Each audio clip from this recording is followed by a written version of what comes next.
What the fuck was that? I dumped 2 mags. Most guys get a kill in, maybe a quarter mag. I dumped fucking 12. I dumped 12 of the hardest gun into that guy.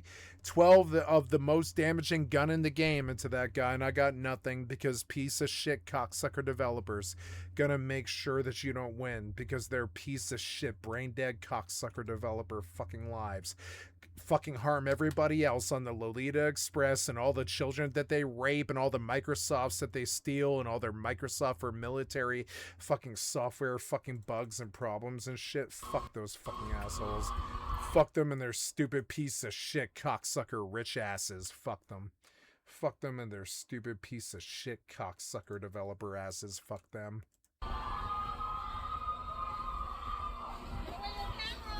I'm outside. I'm outside.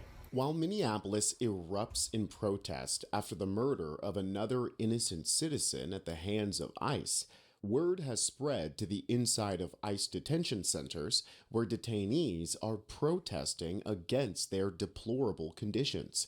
We only know this because a lawyer who was inside the facility was suddenly kicked out, but managed to take some video from outside before being removed by security.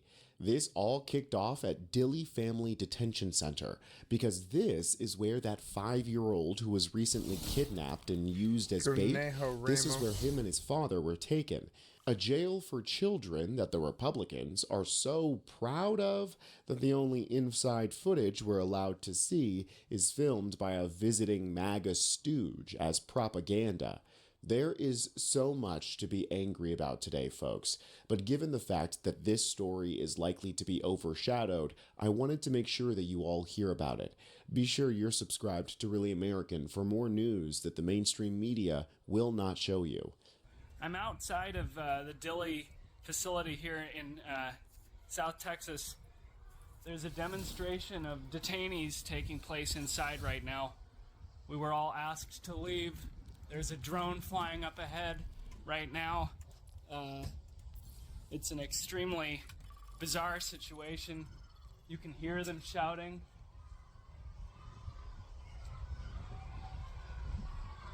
Can you hear that? They're shouting, "Let us out! Let us out! Let us out!" There's people in blue shirts. Again, there's drones flying up ahead.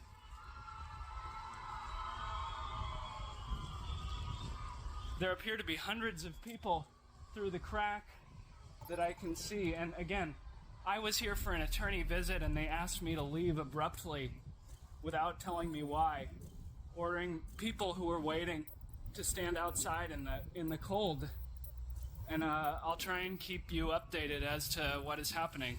This was filmed by attorney Eric Lee, who seems to be the only one able to document the situation before ICE I'm sure he's the only one. Locked the whole area down.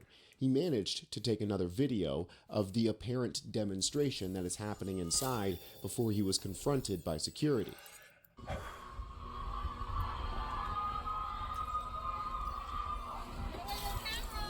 I'm outside.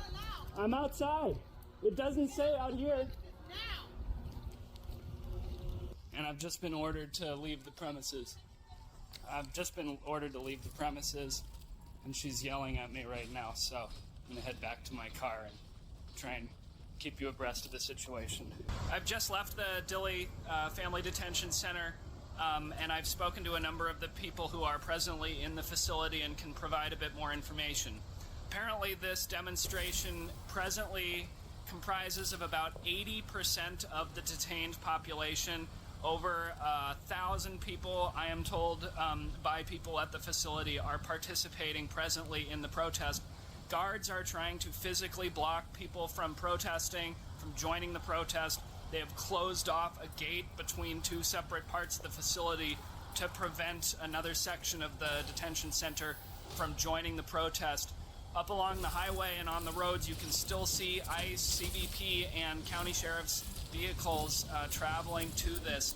I haven't tried to go back in because they told me that my attorney-client visit that was scheduled for today has been canceled and that I'm not allowed to go back into the facility to speak to them.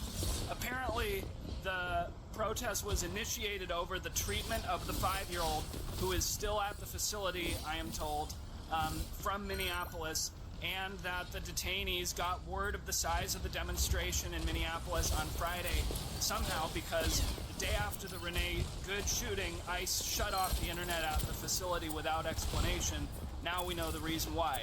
When the detainees today, and yet in recent days, found out about the protest on the general strike in Minneapolis on Friday, they apparently decided that they wanted to join the protest. They were shouting Libertad, they were shouting let us out, and this is still an ongoing situation. So the local news in San Antonio, please get down to Dilley. Please start reporting on this. There's potential police crackdown taking place. I can't. All I know is that there are a lot of people protesting and a lot of people who are a lot of police and ICE vehicles rushing to the area. Hopefully, there's not some type of violent confrontation. This attorney, Eric Lee, was there representing his clients, the family of a man who committed a heinous hate crime last year and murdered a woman in a brutal fire attack. Last summer, Kristi Noem took the opportunity to round up this man's entire family, because that's how justice works, right? We'll jail you until we can prove that you're innocent. This is what Ice Barbie said back in June of last year. We are investigating to what extent his family knew about this heinous attack, if they had knowledge of it, or if they provided support to it. Cut to January of this year. It has been 7 months, and the children and wife of this man are still in jail paying for his crimes. Now you might think that 7 months should be enough time to investigate and figure out if the man's family were involved. And you'd be right. In the court case against Mohammed Soliman, a FBI agent was asked by an attorney. They, the family, had no inkling at all that he was planning to do this or even thinking about doing anything like this. That's correct, replied an FBI agent identified only as Chan. So the government knows that the family are not accessories to his crimes and they're innocent of wrongdoing, but they're still being punished. Now MAGA might say, well, they're still here illegally, so they're being kept. But that isn't true either. As the family has remained in ICE custody, there have been court appearances before an immigration judge. In September, a judge ordered the family released on bond, awaiting further proceedings. The judge deemed that the mother and children are neither a flight risk or a danger to the community. ICE has appealed and refused to release the family while they appeal. Of course, ICE is ignoring court orders because they've decided that they're above the law. Meanwhile, the family is being held in deplorable conditions at this Dilley facility. This is a statement that was provided by their lawyer. Yesterday, a Department of Homeland Security official denied claims made by Hayam El-Gamal about the horrific conditions she and her 5 children, ages 18, 15, 7, and 2 4-year-olds, have been living under at the Dilley Family Detention Center, where they've been held for more than 2 weeks. This was back in June, 2 weeks after the original arrest. DHS called their allegations false and insisted that the ICE facilities are safe, humane, and closely monitored. But that very same day, attorneys working on a separate lawsuit confirmed exactly what Ms. El-Gamal has been saying and more. Court documents reveal that kids in Dilley are being kept in cold, cramped spaces without toys, books, or even basic education. There's no in-person visitations. Children say they feel trapped, scared, and depressed. Many are getting sick from the food and water, some like a baby who has lost nearly 9 pounds in 1 month and are clearly not getting proper nutrition. Others, including children with cancer or cystic fibrosis, are missing life-saving medical care. Here's reporting of another person's experience inside of Dili. She said, I was desperate to get out of there because truly, being there was a nightmare. Miss Dalila said of her time in Dili, decrying the prison-like conditions for women and children who went there seeking asylum. And this statement from somebody who was kept there in these cruel conditions sort of proves that the cruelty is part of the design. It's there to make it so bad that these people are begging to be deported.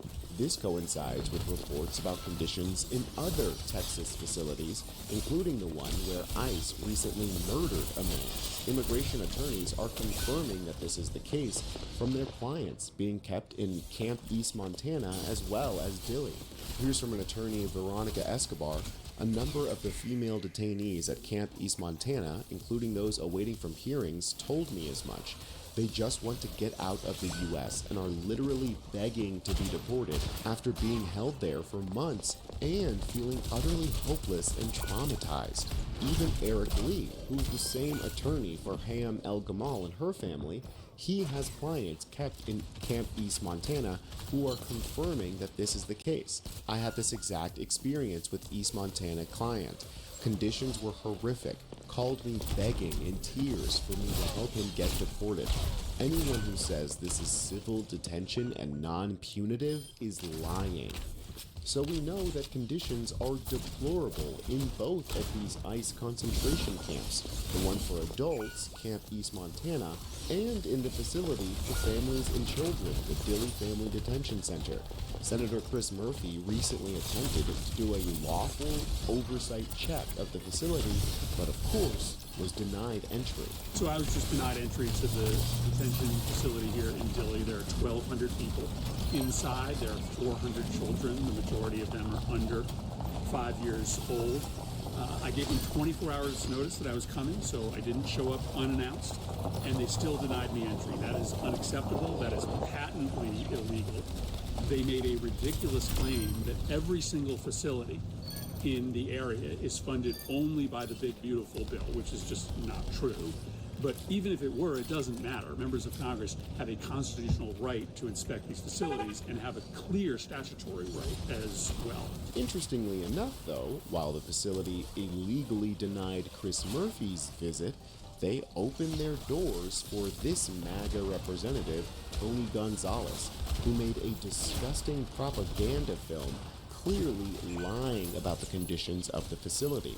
I'll play this clip for you, and let me know if this reminds you of anything.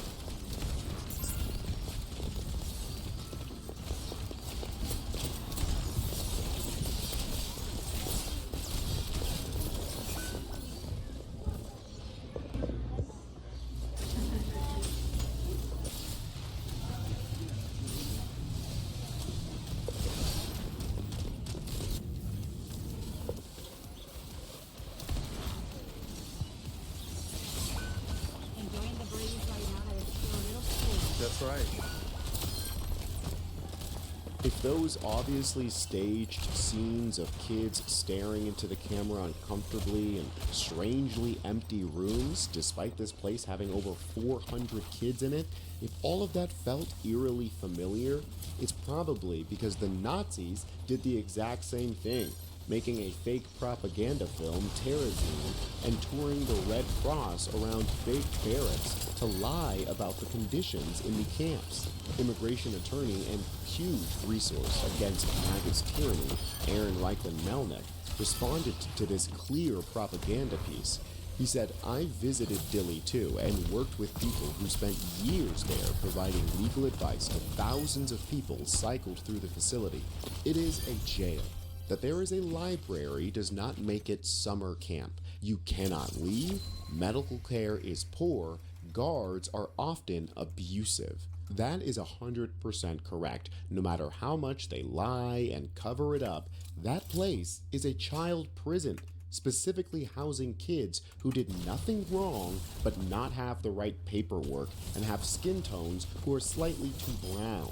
And the people in and out of these facilities are done. I mean, the protests have erupted in Minneapolis, and as Eric Lee explains, the facility is also erupting in protest. Unfortunately, it doesn't seem like we've gotten much of a media response down in Dilley yet. The only reporting that I've seen so far is from the Texas Tribune. Immigrant families protest inside Texas facility housing 5-year-old boy and father detained in Minnesota. Quote, "The message we want to send is for them to treat us with dignity and according to the law.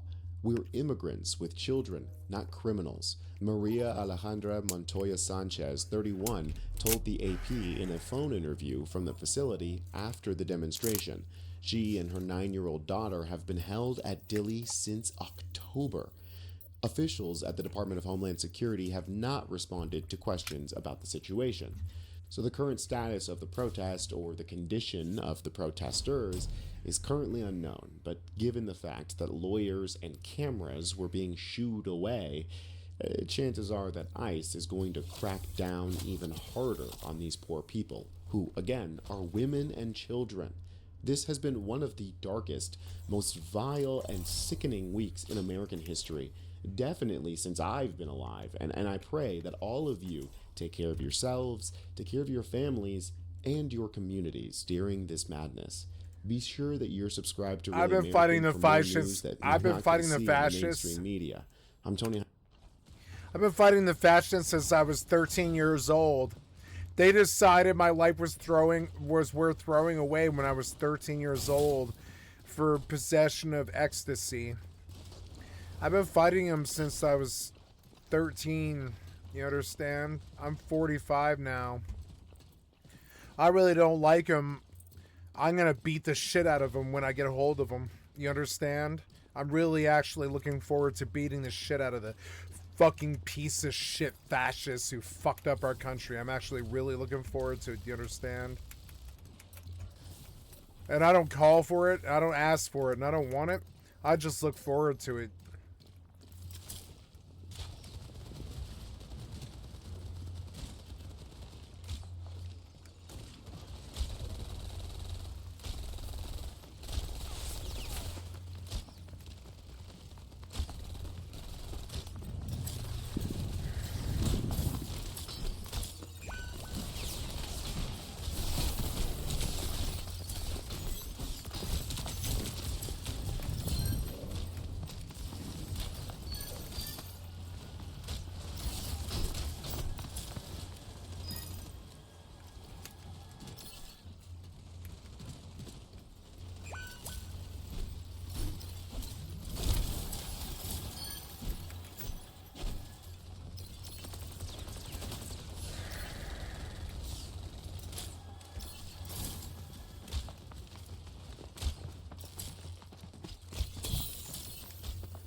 Hinderman, and I'll catch you next.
And nobody got on point. Watch.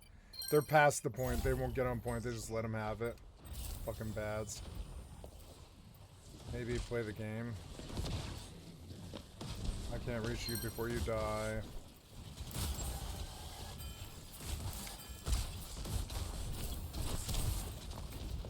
Oh god. He just gets me, you fucking idiot.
Yeah.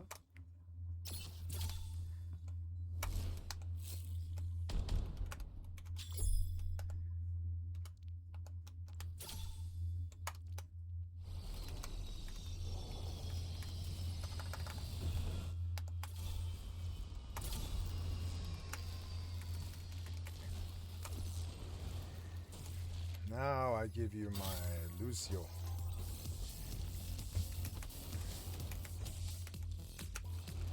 I'm gonna fucking rock this bitch.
Yeah, a real tank.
Fun as hell.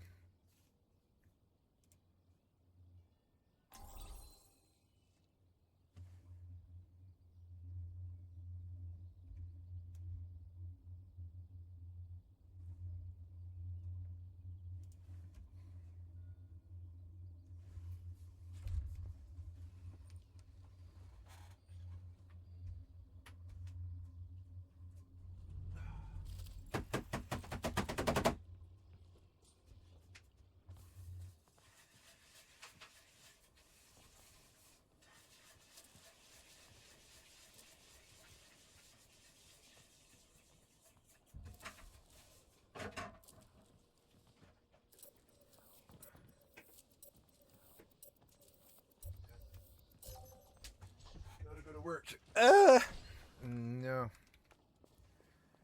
Okay, I'm gonna run, but I'm not like catching up with you guys.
They got up point. Good job. Good job.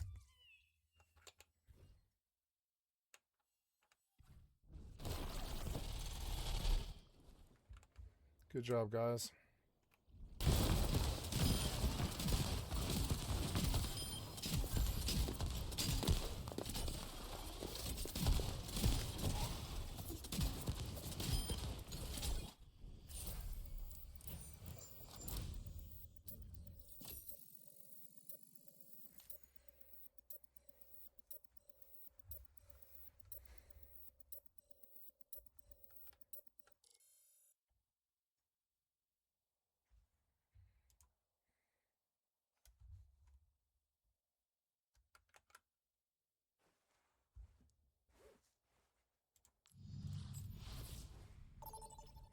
It's fun to go 0-40 as I pull 15k heals per game. Do you think that's the developer, or do you think it's me? I think it's the developer losing their company as we speak. But hey, I'll be there playing the game before they do die, Blizzard, you know?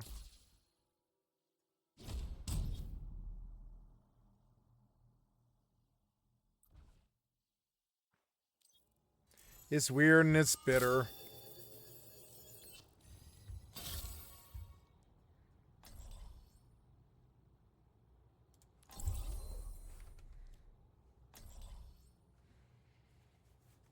Yeah.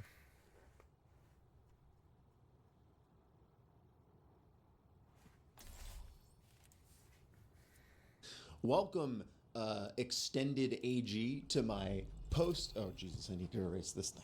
I'm AJ, and if you're new here, welcome. I'm a cybersecurity engineer and motorcycle hooligan, and I have been for the last year basically doing like anarchist organizing and trying to integrate into the larger activist community here in Seattle, and I've learned a lot. And I have also learned that there's a lot of people out there that need this information because it's very difficult to find people talking about this stuff outside of like gigantic 1 hour presentation style videos. So I'm trying to give you in a more digestible, modern format. I'm going to talk about some of the unique complexities to organizing these bigger events, because this is the like third or fourth big one I've done in addition to the No Kings marches in the last couple months. I'm going to talk some specifics for how you manage traffic in marches, some things to think about and consider. I'm going to talk about ways that I de-escalate, show examples of de-escalation, and then talk a bit more about forking, which is where bikes and motorcycles basically lead the march and do the traffic management stuff in order to keep people safe. And I've done a whole video about that, so I'm not going to go into massive depth. This is going to be some additional supplemental information for you. And if you're interested in doing this, if you're a bicycle rider, or you don't have to be, you can do it on foot, I really suggest checking out that video, at a minimum to understand what other people are doing to keep you safe. And we're going to talk a lot about the police, because they were the thing I had to interact with the most at this big march. And people don't understand the very subtle ways that the police undermine community events like this in order to try to take advantage of them for their own selfish reasons. And I want to make that super, super clear and educate people on that, because again, we need to abolish not just ICE, but the police. And so this is part of me helping get people used to that idea.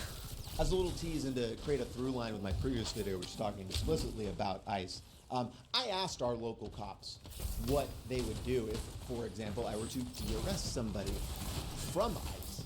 And I think their answer is interesting, and it makes me want to be asking this question a lot more, and I think you're going to want to ask it a lot more too. We are not allowed to assist. Would you stop them? Would you stop me from de-arresting someone that was arrested by ICE? Okay, let's get started by setting the stage for this march, which began at Garfield High School, downtown Seattle.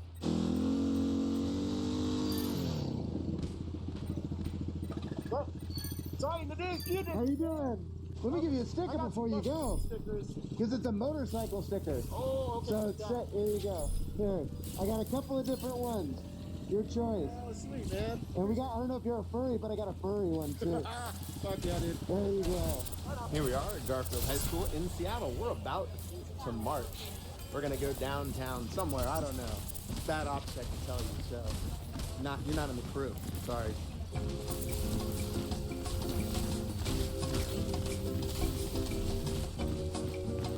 big and involved as this, I would always try to show up like an hour or more early. The biggest thing my crew needed to do was sync up our communication systems, which we use these Cardo pack talks. They're numbered because I bought several for my group to loan out to people, because you can just use these they clip onto the helmets, and then you can plug in like a normal set of headphones, or they come with their own set of headphones that can go in your helmet so you can hear other people and talk. These work for about a city block if you don't have any line of sight issues. If you do have like a building or something in between your group, it'll drop. But the nice part is it does pick right back up pretty reliably. People complain this isn't a motorcycle channel, but I'm talking about motorcycles this whole fucking time.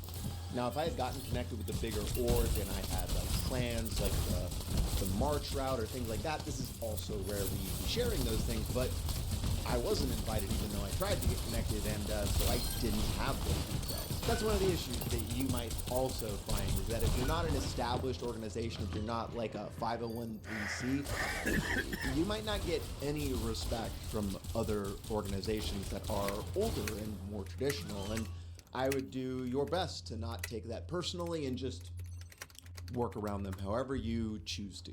I do my best to make sure I'm not doing things to intentionally piss people off, but you know, one of the downsides of these organizations is if they're not going to communicate with me, I don't know any of their rules or expectations or standards. So, you know, often I'm going to do something that's going to piss them off, not even meaning to.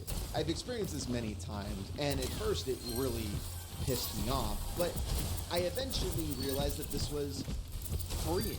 If I'm trying in good faith to reach out to an organization in order to coordinate and be more effective at a large public event, and they just black hole me or don't respond, I don't feel a lot of obligations to play by their rules, you know? And that is quite the liberating feeling for an anarchist like myself.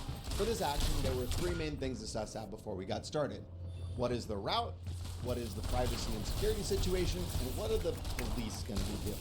Most important thing is the route, which was fortunately pretty simple. Basically a straight shot from Garfield High School down to the federal building where we've been seeing ICE activity. Then establishing expectations on cameras, you know, security, privacy. I let everybody know that I would definitely be recording. That is my standard. I do not ever not do that if I am riding my motorcycle, especially if police are going to potentially be involved. And thankfully, with all of the ICE situations and people are, all the horrific things people have seen, I have way less arguments with people about recording. But many people mask up, and it does still make them uncomfortable, but I'm happy to be the sin eater in that sense, because the flock security cameras and the Ring doorbells and the police cruisers and all the people on the sidelines are going to have cameras anyway. So I am not disappointed that I'm encouraging other people to upgrade their security posture. One of the activist organizers I know has a direct police liaison, because they're actually part of like a non-profit, and they've been around a very long time. And they let me know that the cops wouldn't be involved in this at all, which is great. They are the most complicated and concerning part for a big march like this. He said with absolutely no shadow. I'll pick you back up.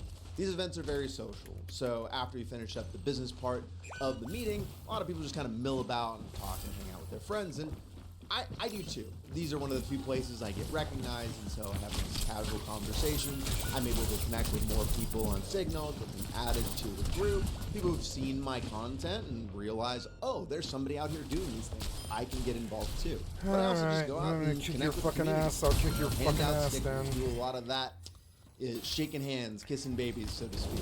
Free motorcycle stickers and hand them out for our little event we got going on here. There we go. Yeah. And a free motorcycle sticker? Free gay motorcycle sticker? Handouts for the kids. Yeah.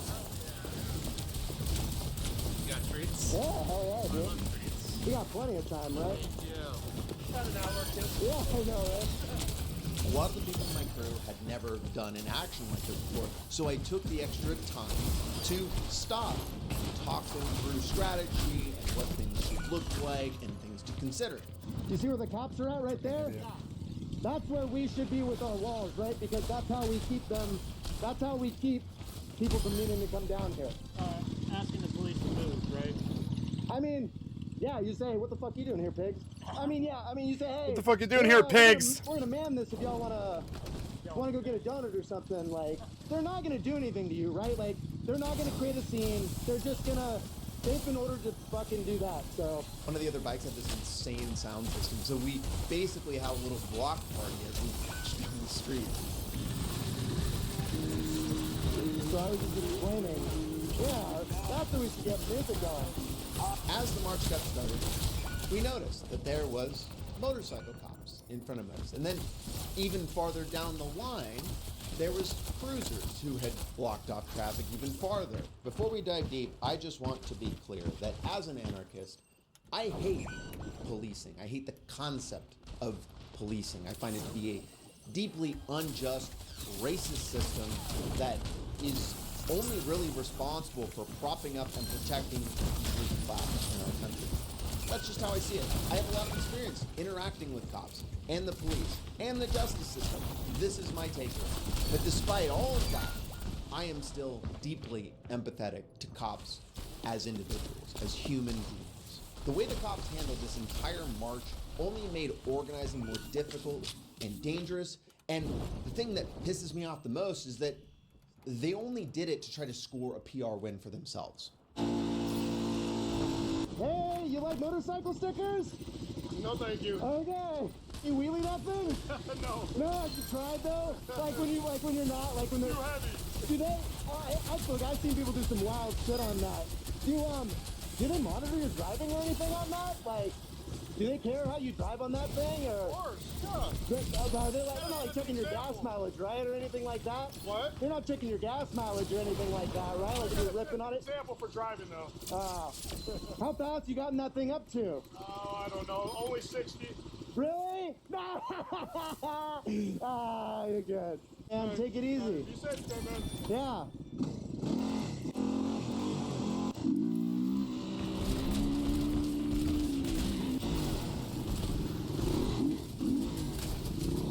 None of what they did was to help the community. And let me tell you why.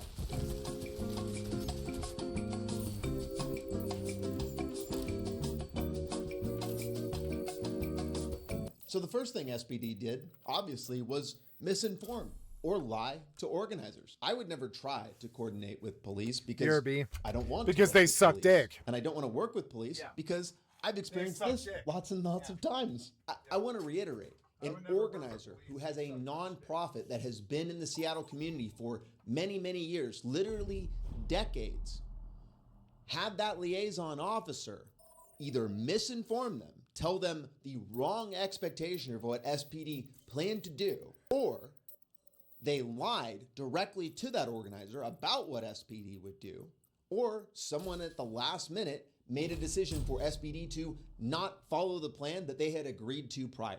All of those things are extremely bad and trust destroying between organizers and the police. Police being honest and transparent about what they're going to do around a community activity is table stakes for being able to cooperate with them. Whatever the reason a change happened, they also did not communicate that change to organizers. If they were honest and let's say changed at last minute, then they should have told us so that we could have planned around that. But instead, they just don't. They do their own thing. They don't talk to us.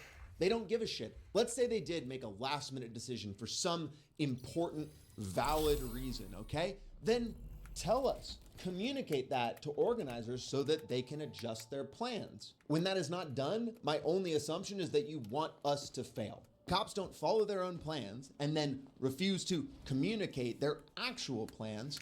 What that does is creates worse service. The activists and organizers trying to facilitate that action aren't able to do as good of a job. And we're the ones that get punished by the community, that the community sees as worse, as more inconveniencing their lives, making their lives harder.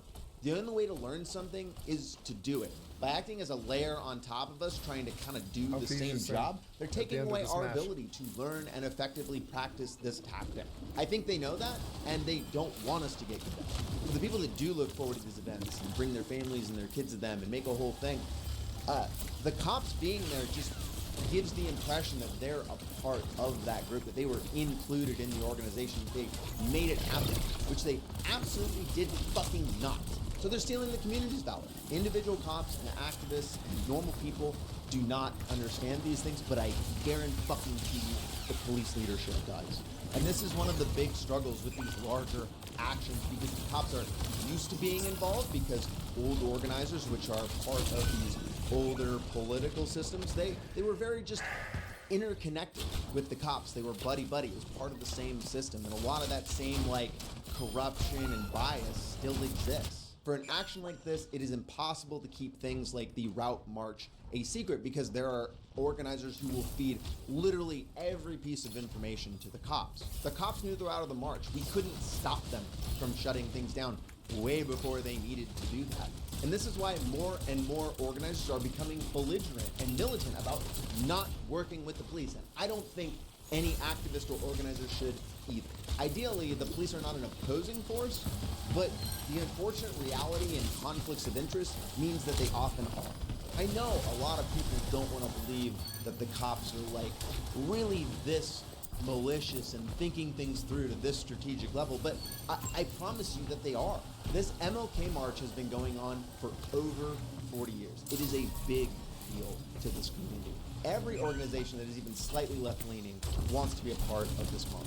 Like I said, I couldn't even formally get integrated into it, so I don't have enough rep around here, you know? I wasn't invited, but I was not expressly told to fuck off the way that the cops did not get consent. The cops refused to adhere to the will of the community.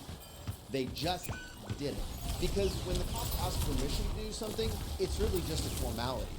Just like ICE, as we are seeing in the streets right now, when they really want to do something, they will utilize force and their privilege, being above the law, to do whatever the fuck they want. We just got a new police chief after the previous one was totally disgraced. This guy named Sean Barnes. And you know what? He's a black man. So maybe it was important for him. He wanted to be a part of that for his own reason. Again, I don't know, because they don't communicate. All of these are the reasons why more and more organizers are looking to groups like my motorcycle crew to do security and protection for them instead of the police. And given this fucking treatment, how could you blame them?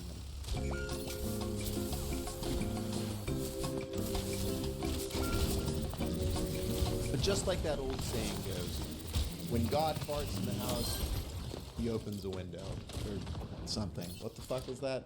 Speaking broadly as an anti-fascist organization, in the sense of like the entirety of people that are pushing back against this regime and all of the horrible things it's doing, including ICE, but including terrorists, and including trans rights, and I mean, literally everything, corruption.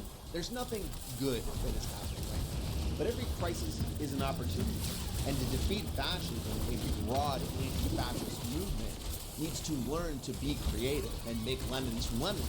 So you see, when the cops put themselves into this optics PR mode, they are vulnerable in ways they are not normally vulnerable. The biggest sign of this was that the motorcycle cops weren't on these like functional BMWs they have. They were on these old Harley Davidsons that are super heavy, super slow.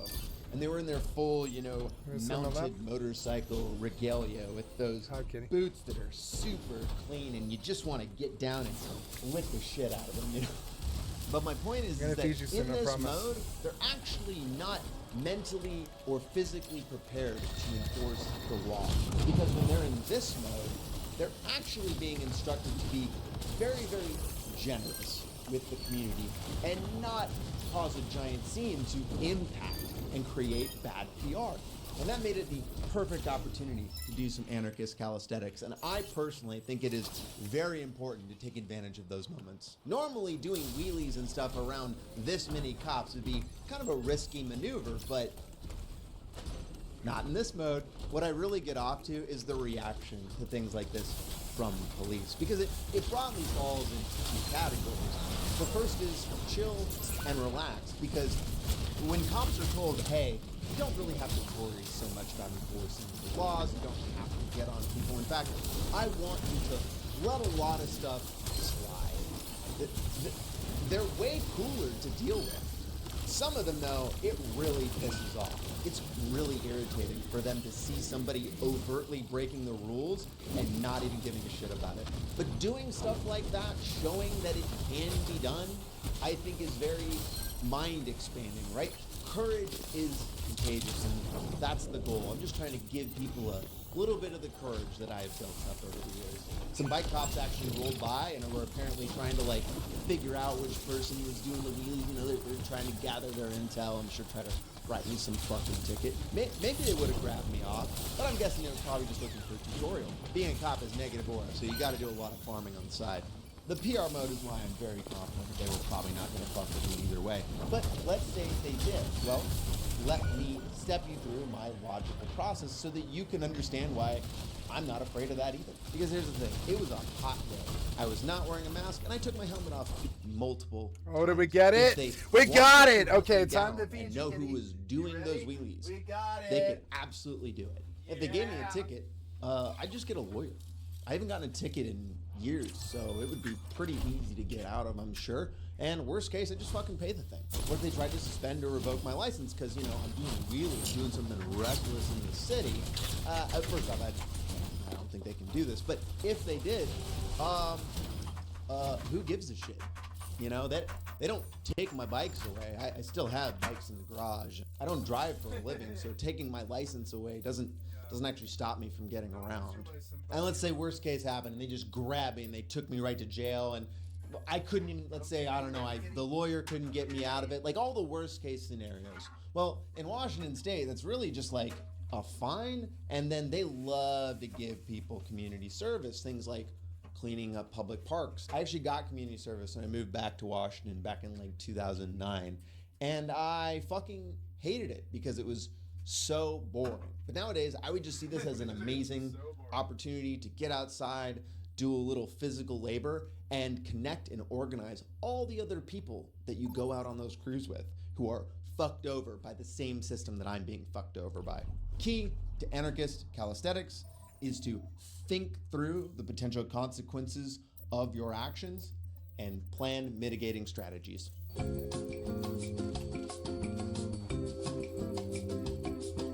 About midway through the march, we got to a medical facility, and that added a lot of difficulty to the action. So here's a couple of situations I've run into that had their own unique challenges. They're good. Because he's going to direct them out, right? So now that we block it, we can go. Because the march isn't here, right? Lose the tip of the spear. I'm going to go try to handle the other side. I don't see anybody over there. I'm going to go on that side. How you doing? We might need to go in here. This might be kind of complicated because these people might need to get it. This is a medical area, so we might need to talk to people. This is an awkward one. There's a march coming over here, so just if you go one block down and that way, you'll be fine. Go that way though. There's a big march right here that's about to go through. Just one block, and you'll be able to go through. Just one. Are you cool with me sending people over there to the hospital? Yeah. Okay. I got comms with them, so. That's the hospital? Hospital. That's a hospital one, yep. Yeah. Blue car. What's this one? This one lives here. This one lives here. The thing about a medical center is that you got a lot of sick people coming in and out of that place. People that have difficulty being mobile, people that have appointments that they have to schedule months in advance with a specialist who is only there on a specific day, people with potentially life-threatening issues that are time-sensitive and need to get through. This is one of those situations where the cops being involved in a adversarial way creates like additional risk and problems for the community that are very, very serious. The cops were blocking off a larger area than was necessary for longer than necessary, so impacting more people. And a lot of people understand that when a cop car is in front of a street they need to go down, they're not going to be able to get through. So they don't even try to talk to the cop. They just seek to figure something out on their own. But when they interacted with my crew, we would go up and engage with them, find out where they needed to go, and help them route through that medical center and get them to their appointments. There's a big march coming through here, so they got this one up here blocked off. Go one street down that way, and you'll get around it. All right, right on. The garage or what? She gotta go right. She gotta go right here. Yeah. Okay, I'll walk with you up there. Thank you. We were so proud to see that on the Seattle subreddit where they posted No, up get on photos of the point, march, ball. Get on point. our crew got a little compliment. Get on point, ball. To be clear, this person didn't talk to me. They talked to some of the other people in my team. But that is my secret sauce. I think customer service is actually critically important, and that comes from working a retail job for 9 years and then jumping into a tech career and realizing that you needed to be just as customer service focused there too. My crew is out there doing these actions. We see it as a customer service job. We are there Hi, to kitty. help and improve the You're entire happy, kitty? process. You can have my not lap. just the organizers and the people doing the action, but everyone who is not involved and just trying to live their lives. The goal of forking is to safely and efficiently route traffic around some sort of action. That's the job. In my experience, customer service with police, especially in the streets, is pretty fucking low. Because the cops were so involved, I had lots of opportunities to talk with them, and I took those opportunities. I'm going to show you those interactions and come back to these 3 tips, but see if you can kind of watch me doing them in real time. So we take that side, right? Because we want the oncoming traffic. We want to stop that. We're doing training day, you know? I can't hear you, I'm sorry. You seen the movie Training Day? Yeah. I was telling them we're doing training day, you know? Oh, I'm Denzel, though. Where's the office, Deckard Division? In the office, baby. I can't alt. This is a My WR250, piece of shit like a keyboard Yamaha? is literally preventing me from doing it. WR2, yeah, 250R. That's exactly, what year is yours? 2013. Oh shit, yours is way new. This is an 08. Okay. So you have the X and it has like the... Oh yeah. You're totally right. Yeah. I got this because I got an R1M and I was like wheeling on it and I was like, oh my god, I'm gonna fucking kill myself. You gonna get on the bike cop brigade? No, I don't like the Harleys that they ride. I also heard you gotta like really like writing tickets if you're a bike cop. I heard that's like a big part of it. I don't know. Maybe that's CHP. Maybe that's just CHP. Yeah. It's not like, I wish we had like a dirt bike unit. Yeah, Florida has like medical units that they do. They do like trauma and shit, like first response. I'm trying to see which one of y'all has gone the fastest on this bike because I don't know how fast they go. 140? You like 140, 150? Can you hit that on it? No. Oh, really? Because you're loaded up with gear probably, so that's probably impacts it a lot. After 2020, I did a No. video series that was a deep dive on police training. And so that's actually where I developed all of these strategies. And if you want to go back, you can watch those videos. They're in a playlist. They were not well watched, but you might be just as enlightened as I was. It'll also help you understand why training is not the solution to any of our major problems with policing. Police training materials are just drenched in fear, and it teaches cops to be hyper vigilant, and so they tend to take a very aggressive posture towards people that they do not have any context for. They also don't really see themselves as part of the community. So like when I go walk down the street, I am waving and saying hi to everybody I walk by. When they go down the street, they're largely just ignoring people. So I have found the best way to have a conversation with a cop is to initiate that conversation in like a friendly, calm way. Other things that you can do to make cops feel more comfortable would be to, keep your hands visible, since they've been trained to believe that everyone is just trying to quick draw on them at any moment. Being curious, asking them questions about their days, their lives, just normal, basic things can get them to relax. But once they relax, then you can actually start gathering really important information that could be very, very useful to you and other activists. When I do these sorts of things to cops that are operating in a PR mode, I find with a very high statistical probability that I have a positive interaction in return. Don't get me wrong, I still got lots of placid faces, blank stares, and like scowls, right? Especially from those cops that I'm sure are very, very pissed off that I'm allowed to do wheelies and they can't just come beat my ass. But understand that this is not universal. As a man who is white and blue-eyed and blonde-haired and is good at communication, I get positive experiences in basically every interaction. I have other people in my crew who are extremely friendly, amazing communicators who do not get the positive reactions that I get when I do this with cops. But honestly, I see that as part of the individual challenges that we all experience in communication. When I started painting my fingernails, in-person interactions got a little more challenging. Wearing a helmet with a giant skull and a blacked out face mask makes me look more intimidating and scary, and it's something I have to overcome when I first start these interactions. But if you're able to do that, if you're able to adapt your posture, your demeanor, your communication style, to be able to talk to the police, let me show you some of the things you might want.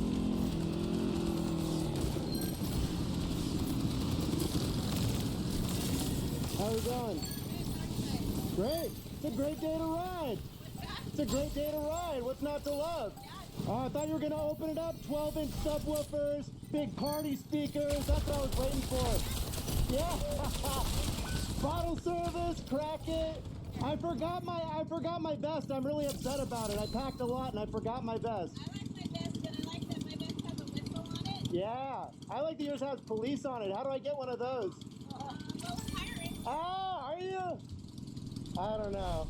I know, y'all do pay really well. I've been thinking about it. I'd have to rip off all my ACAP stickers though, you know? I'd lose all that street cred. That's when you're at work. Yeah, I don't know.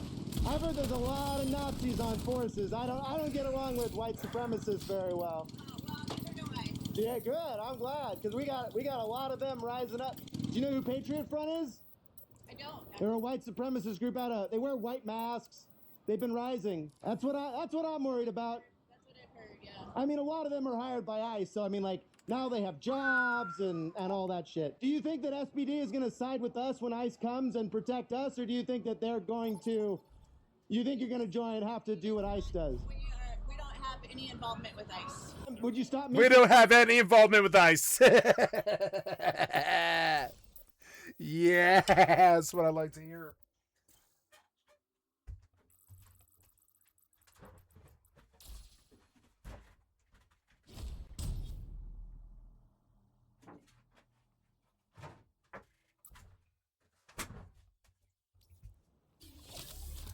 When it's a cop saying that,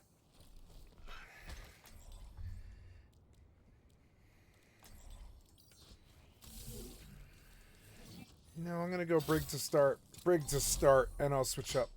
It's on right there. De-arresting someone that was Hi, arrested kitty. by ICE? You want to sit on my lap? It would depend on the circumstances. I'm sorry. Here, let me All right, sit up. well, that's not a no, and that's not a there's, yes. So there's a good we're lap. working on it. There's my You lap for should my pick kitty. me I over love ICE. my I'm not kitty. a Nazi, and they are. Let's go. You hate Nazis, so you hate ICE. The idea to ask SPD about how they would react to ICE came to me very late in the march. And I was mad because I immediately wanted to know what every other cop would have said every to other those cop would have questions. said to those questions.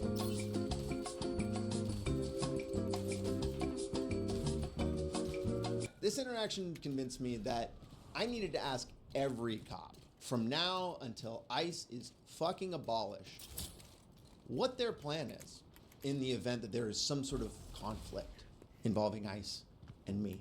And there's two very logical reasons why this shouldn't be a complicated question, and why every time we get something that isn't just like a clear yes or no, we should really be digging hard into that. Because it's gonna come up at some point, and what happens is going to be down to the individual officer's judgment. And their judgment is going to be based off of the conversations that have been had in the background that we aren't privy to. As a citizen, a lot of my tax dollars are going to funding services like the police. I want to know what the fuck that money is going to. And if it's going to places I don't want to go, it's doing things I don't want to do, I want there to be some fucking accountability. There's two questions every cop should be able to answer. What have you been directed to do regarding ICE when there's conflict with a community member, and who told you to do that? I think everybody should be asking their local beat cop these two questions, because it will begin the process of forcing the conversation with city leadership. Because right now what we are seeing is no consistency, and I want to be a little empathetic because, you know, these are things that have never happened before. We're running through like a crisis in our country, of course, like totally unprecedented. But it was predictable. So there's really no excuse to be mush-mouth about it. Like, what is the process specifically? This shit needs to start being written down in the policies and procedures for these organizations. About 5 minutes after the interaction, the march was in. We finished at the Federal Building. The organizers pulled out some speakers, got some music going. There was some vendors selling different hot foods like chicken and stuff. It smelled so good. I didn't get any. Anytime me and my crew close out an action, we try to do it at a restaurant, somewhere open where we can talk, debrief, give out any loaner stuff. And one of the easiest places we find to do that is always the Dick's Burger joint up on Capitol Hill. One of the few places I actually feel like a celebrity because it's just the gayest, queerest, transest part of the city.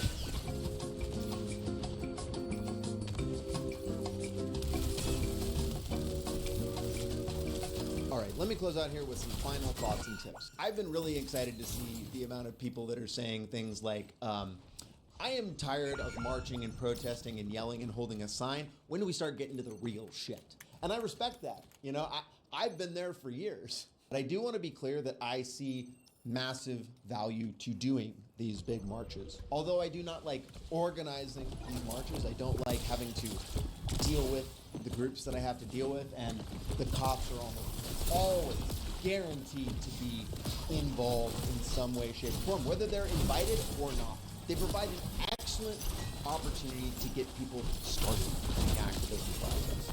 Lots of people coming to these are first time, so they see our crew for the first time. It's a great recruiting tool. Lots of people see us and they can talk to us and maybe be getting connected to our group later.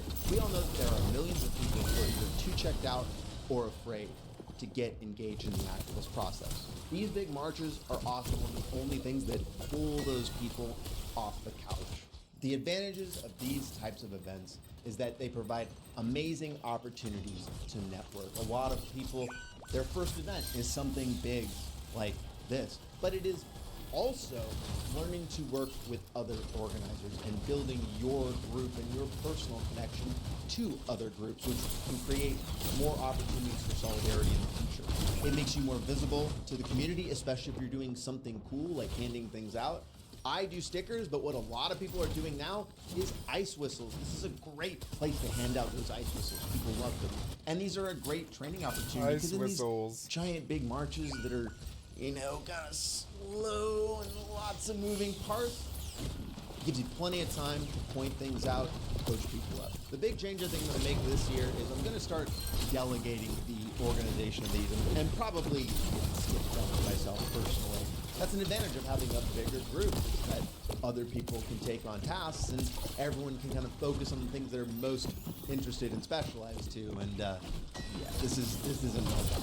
Until we abolish the police, cops are just something you have to deal with as an organizer. And you should always be thinking as you plan an action, how will the cops respond to this? They are human, so you can talk to them and communicate and try to work something out. But what I think you're more than often going to find that they're an obstacle to organizing because they have their own desires and political agendas and they don't give a shit about you as an organizer.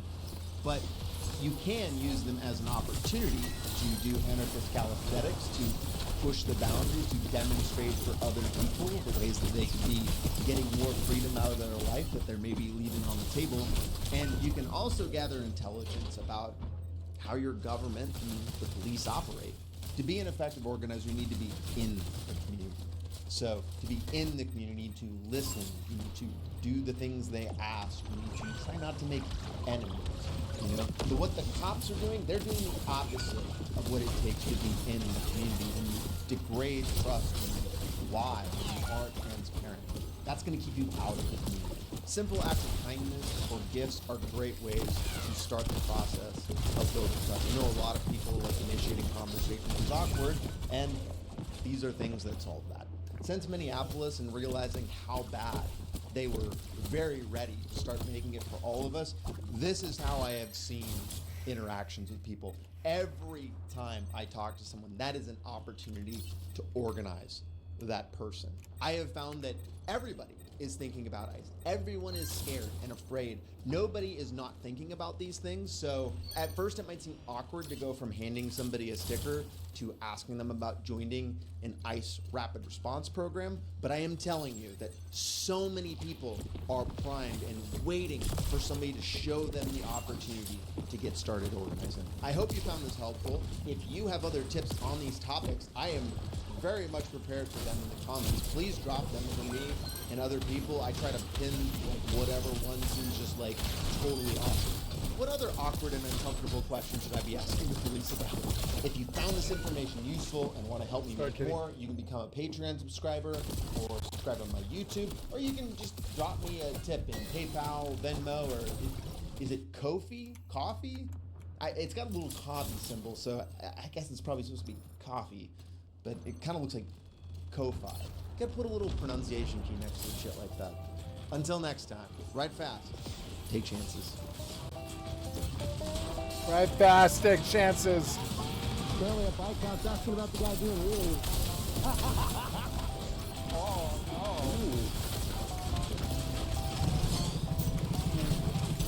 You got a pocket I can shove some stickers in? Yeah, I'm gonna judge straight a guy going there for you. Yeah. Sure. Yeah, for sure. Want a free sticker? There you go. Free sticker? Hell yeah, thank you. Free sticker?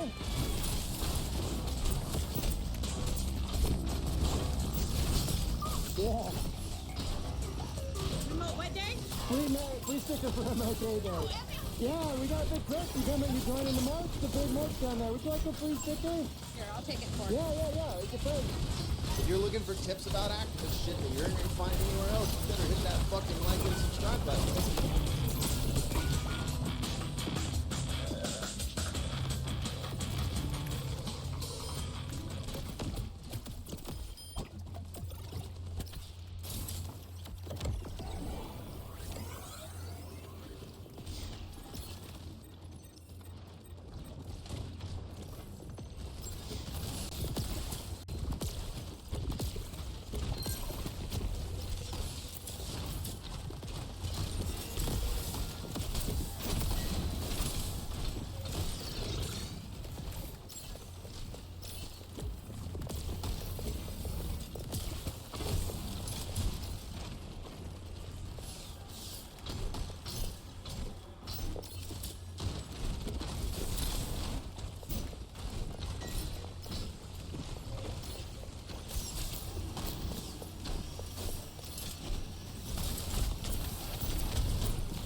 Kitty, I love you.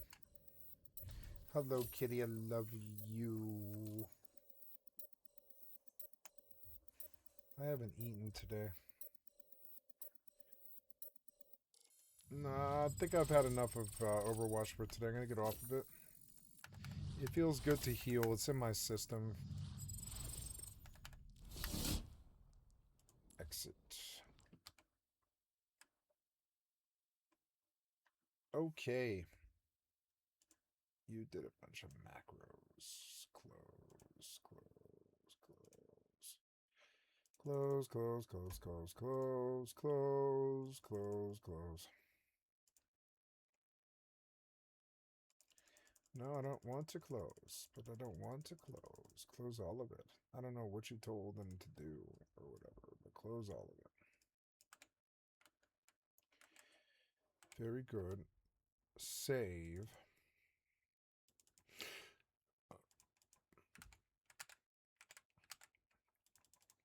Yeah. And then I want to eat something. So I will do so. Oh, my kitty came to see me. And I love my kitty, but I gotta go do something, kitty. I'm sorry. I'm gonna put you off for just a second. You're a good kitty. Here's a pad. You want to sit on the pad? No, you're okay? Okay, I'm sorry, kitty. I gotta eat something, which means going to the freezer. Ugh.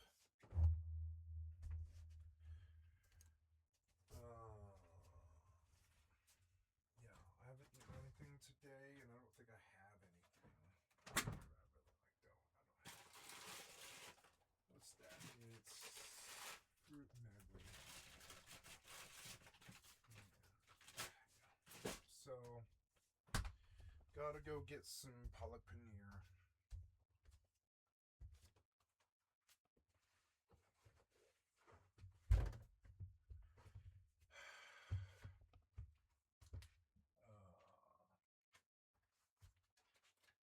some palak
Okay. Time for dinner.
Okay.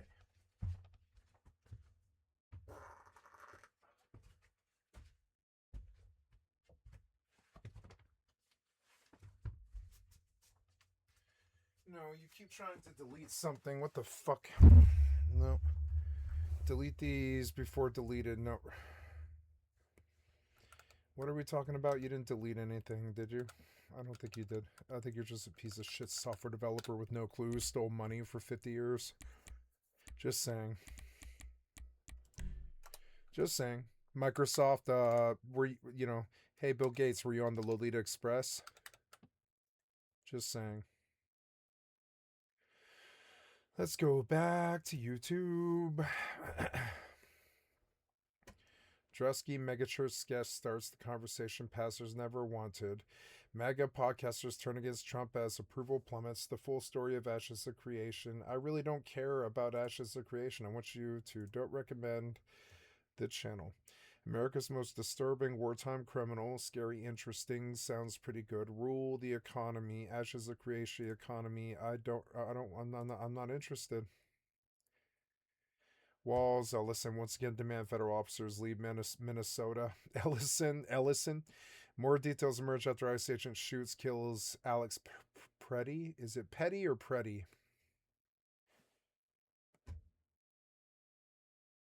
It's Preddy. I heard they kept saying Petty.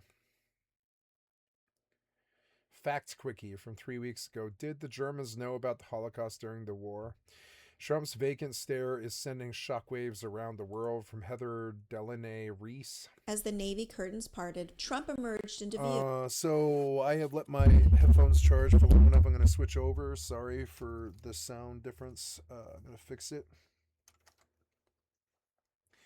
Oh, I have to take the trash out before it's too late. I forgot. I'm sorry, guys. I'll be right back. Okay, just the trash today, huh? Okay, kitty, I gotta go take the trash out. I forgot. And I just went up there too, which is alright. Hi, kitty. I love you, kitty. You're a good kitty. I gotta go do something real quick. I'll be right back.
Hi, kitty.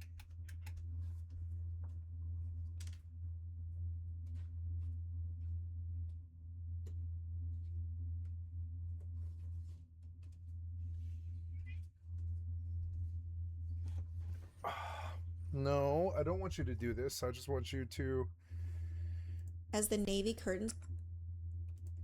Stop, I don't want that. I didn't tell you to delete things in the first place, stupid piece of shit cocksucker Windows child rapist.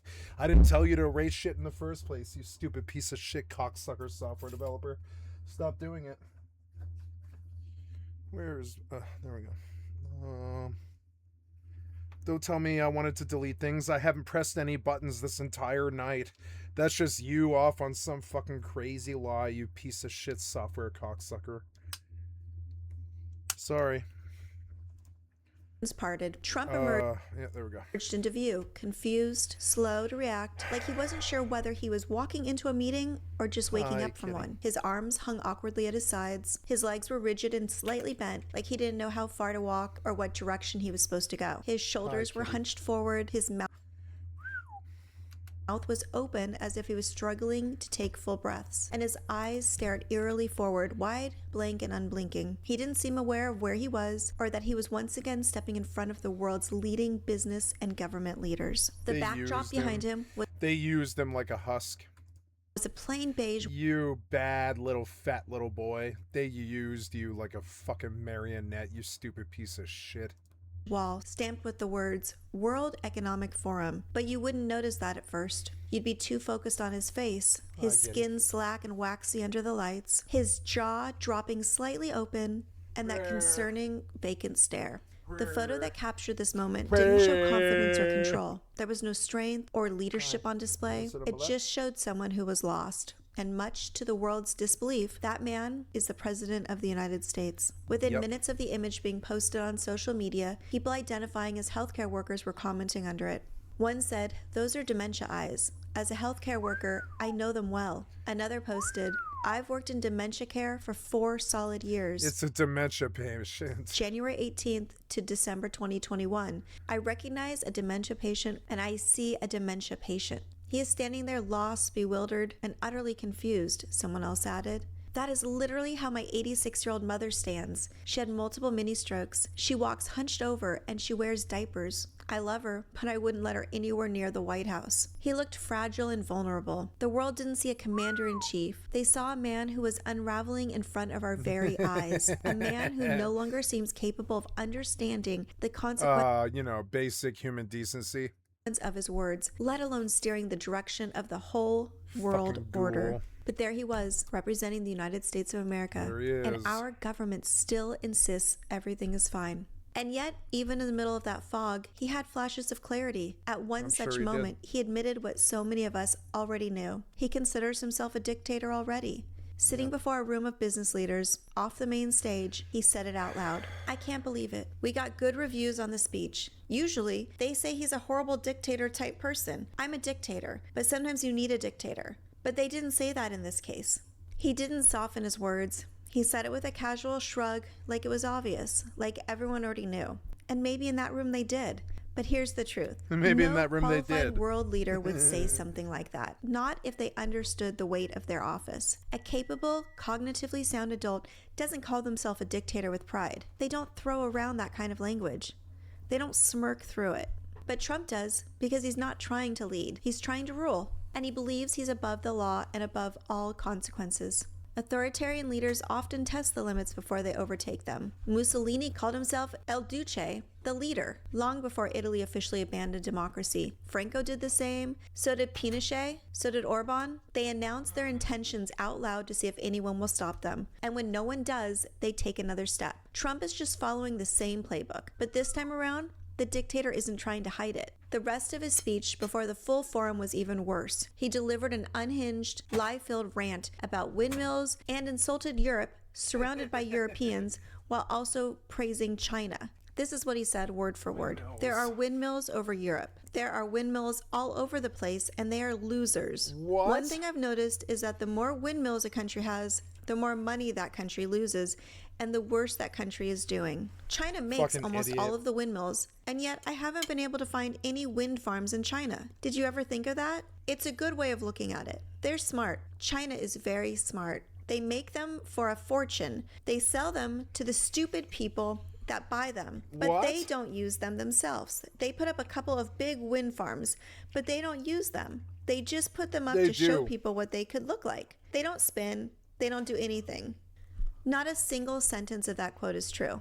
China doesn't just make wind turbines. In fact, China has the largest wind power capacity in the world, and they are functional and in use. But Trump wasn't confused. He lied clearly, aggressively, and deliberately. While speaking to the world, he insulted democracies and mocked their energy policies. And in the same breath, he praised China, a surveillance state led by an authoritarian regime that routinely violates human rights. This is the pattern. He praises strongmen, dictators, and oppressive regimes. He insults allies, mocks democracies, and tells lies that serve only one purpose: to Most of those confuse and right-wingers dominate really the hate conversation. China. It's a He's weird siding choice. with the anti-democratic world and using disinformation to do it. And it didn't stop with windmills, which actually wind turbines, but we'll go with that. He went on to say, "But in doing it, I'm helping Europe. I'm helping NATO, and until the last few days, when I told them about Iceland, they loved me. They called me daddy, right? Last time? And here he is, mistaking Iceland for Greenland." Then hours later, his press secretary, Caroline, tried to cover for him, telling reporters he didn't misspeak. She claimed he was just misunderstood by all who heard him say it. But that moment says everything. It's not just that Trump doesn't know what he's talking about. It's that everyone around him pretends he does. They're enabling him, because if they admit the truth that the emperor has no clothes on, they risk losing the power they've built by standing next to him. So they lied too. And the rest of the world watches the performance, stunned that no one will stop it. It's shameful. And it didn't end there, because next came this. Because certain places in Europe are not even recognizable, frankly, anymore. They're not recognizable, and we can argue about it, but there's no argument. Friends come back from different places. I don't want to insult anybody and say I don't recognize it, and that's not in a positive way. That's in a very negative way. I love Europe. I want to see Europe so good, but it's not heading in the right What are you direction. talking about? They have to get out of the culture that they've created over the last 10 years. It's horrible what they're doing to themselves. They're destroying themselves, these beautiful, beautiful places. That's him continuing to further mock our allies. He attacked European culture. This wasn't just incoherent rambling, though. It was strategic disrespect for history, for truth, and for the very idea of democracy itself. What we witnessed wasn't a slip or a bad moment. It was a stain on the United States. And when the story of Trumpism is finally over, when this chapter is behind us, I won't just remember the cruelty or the chaos. I'll remember the cowardice, the absolute spinelessness of every elected official who saw this happening and chose to do nothing, or worse, enable it. Because they saw it all. They heard every word he said, and still they stayed silent. But the world pushed back. While Trump was still rambling on stage, the European Parliament formally suspended the ratification of its trade deal with the United States in response to his tariff threat. Any remaining trust collapsed when he completely alienated the EU with his repulsive attacks and constant yo-yoing threats. They recognized that this wasn't just another diplomatic dispute. It was the end of the post-war order that held our alliances together. They also know appeasement doesn't work. Didn't work in the 1930s, and it's not working now. Back then, people thought that if they ignored the warning signs, the danger might pass. That if they gave fascists a little space, they wouldn't take it all. And that if they stayed neutral long enough, they wouldn't be next. They were wrong. And that hesitation cost lives. And before we knew it, Trump flipped the script again. Hours after the EU's decision, he posted this statement on Truth Social. I've experienced 20 years of poverty. I've seen war in Afghanistan, war at home in Michigan. I've seen 10 presidents or something, like seven presidents or something over a 35-year period or something like that. All of them sucked. And now they want me to go to war when I'm like almost 50 years old. And I'd rather just kill them. I'd rather kill my own government than go to war with some other country that I haven't even spoken to. Based upon a very... It's been 30 years of fucking shit. You guys can suck that fucking dick if you want to. I'm not going to. Fuck you. I'll fight you first. A productive meeting that I have had with the Secretary General of NATO, Mark Rutte, we have formed the framework of a future deal with respect to Greenland and, in fact, the entire Arctic region. This solution, if consummated, will be a great one for the United States of America and all NATO nations. Based upon this understanding, I will not be imposing the tariffs that were scheduled to go into effect February 1st. This doesn't even sound like something he wrote. Additional discussions are being held concerning the Golden Dome as it pertains to Greenland. Further information will be made available as discussions progress. Vice President J.D. Vance. I don't think he can write. No, thank God it wasn't him writing. It was some American with better speech skills than him. Secretary of State Marco Rubio. Special Envoy Steve I don't Witkoff. think he wrote this. I don't think he can write. They say he's illiterate. Is Donald Trump illiterate? Let's go ask the goddamn AI. Rumors are on the fucking streets that Donald Trump is illiterate. You think I'm fucking kidding, but no, I'm gonna fucking ask. Wait, not now. Hi, kitty. You want to sit on my lap? Yeah, you can sit on my lap. You're my kitty. You're always welcome. I love you, kitty. You can lick my bowl if you want to. I know you like that, doing that sort of thing. I keep hearing rumors that Donald Trump is illiterate. Is that true?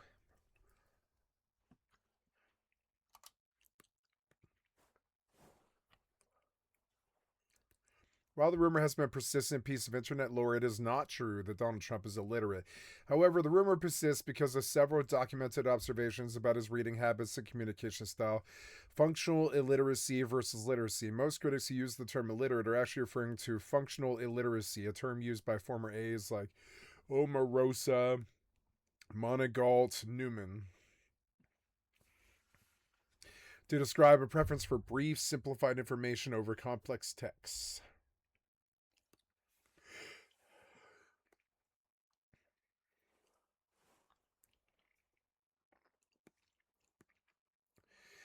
Linguistic analysis of his speeches and social media posts often places vocabulary and syntax at a 4th to 9th grade level. He's a plain speaker.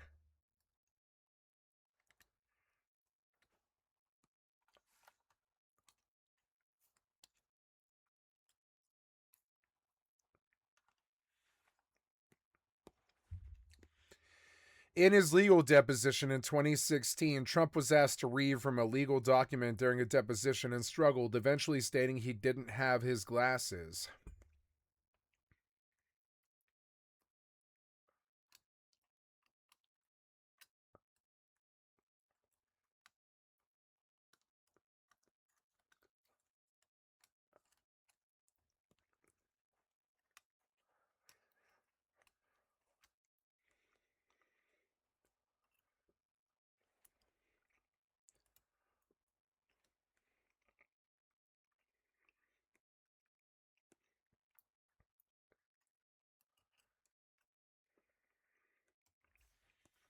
How did Trump get a degree from Wharton? How did Donald Trump get a degree from Wharton? Was it nepotism? Oh my God.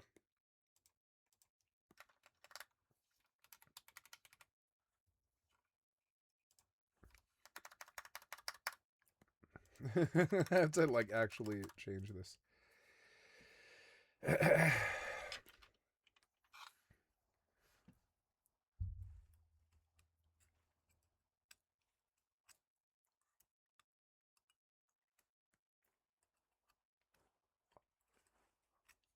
The AI is checking because it doesn't know. And various others as needed will be responsible for the negotiations. They will report directly to me. Thank you for your attention to this matter. Donald J. Trump, President of the United States of America. He definitely didn't write that. But the big takeaway is the EU pushed back and that worked. That matters. It shows us that the only thing a dictator responds to is pressure. Real pressure, public pressure, international pressure. Dictators don't respond to diplomacy, and they see it as weakness. They're not that different than terrorists in that way. The only way to contain them is to make it absolutely clear that there is a line and they've crossed it. And while Trump was throwing the world into chaos, things at home were getting worse. If you remember back to the January 11th raid in Minneapolis, when ICE agents used an administrative warrant to break down someone's door to detain a man, and today we learned why they did it without a judge's signature. Leaked documents from whistleblowers revealed this wasn't a one-off overreach. It's part of a broader directive quietly put into place last spring. And according to a memo dated May 12, 2025, ICE agents were told that judicial warrants are no longer required to enter homes. All they need now is internal approval, a form signed by someone inside their own agency with no oversight, no due process, and no signature from a judge. That's not immigration enforcement.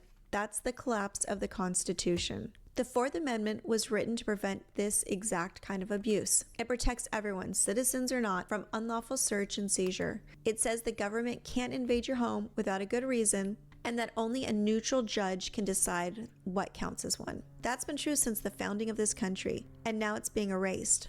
And when you think back to historical times, this mirrors when Hitler gave the secret police the authority to take people without trials or charges. Those people vanished, and their silence became the warning. Authoritarian regimes don't need mass violence to rule through fear. They just need enough examples to convince everyone else that they could be next. And although I don't have all the answers on how to stop what's happening, I do know one thing for certain. Staying quiet is not one of them. In addition to writing, filming these videos, researching, I also have been spending time on the phone. I'm trying to call everyone I can think of, people in local government, people with platforms, people who care. And I'm asking them to speak out, not just as leaders, but as human beings. Because every time one of us says, none of this is okay, none of it is normal.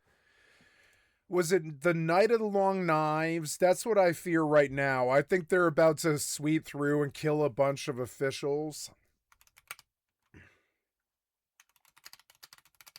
My mom didn't know what the Night of the Long Knives was when I mentioned it. And that's why I suspect it's coming.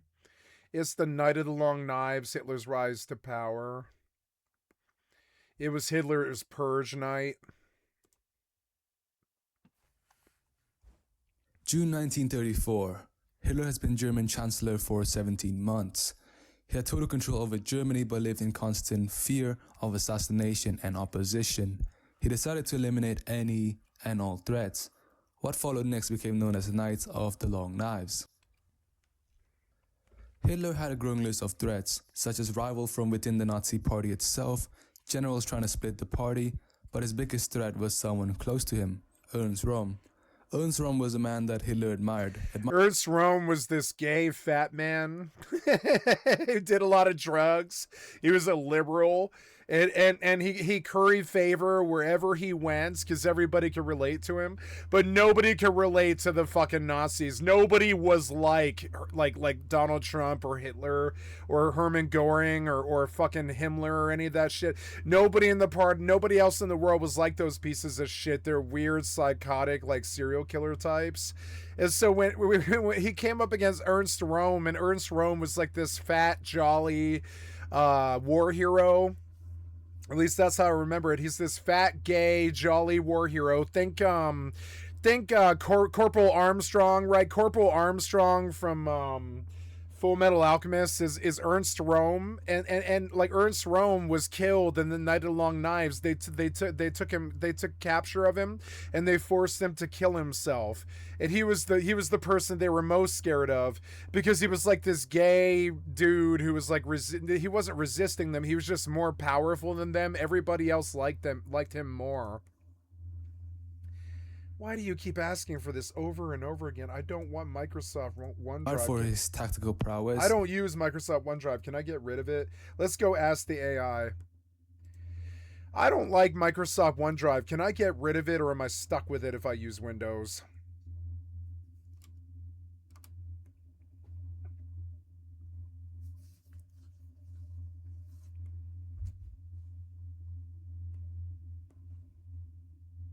However, because OneDrive often hijacks your default folders.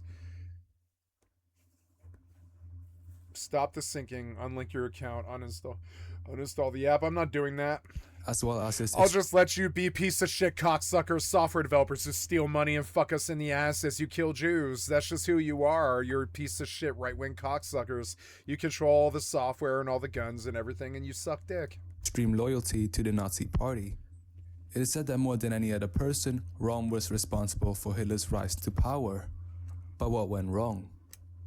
After Hitler rose to chancellorship in 1933, he turned his sights toward his top supporters. From there, he noticed that Röhm himself was growing in power. Not only was he the leader of the SA, but there were real possibilities of the SA absorbing the National German Army, increasing their power even further. Adding on to that, the SA were already growing restless from the lack of recognition. So it's like ICE, he was like the leader of ICE, and ICE was more and more respecting the American soldier. You know, like anytime the army would show up, ICE was like, well, you're the army. Respect for the role they had played. They're like, you're the SS. As if Hitler casted him aside as he grew in power. There were real possibilities that if the stars aligned, Ernst Röhm could have rose past Hitler himself in power and status in the Nazi Party. Moreover, many Nazi Party members already believed that Röhm was the true party leader. Now we see why Hitler thought this was an issue that needed solving. While Röhm could drastically grow in power, Hitler's power was quite limited. While he is the Chancellor of Germany, German President Paul von Hindenburg could easily take that all away. Hitler, knowing this, wanted to merge the position of chancellorship with presidentship, effectively giving him full control of Germany, basically becoming a dictator.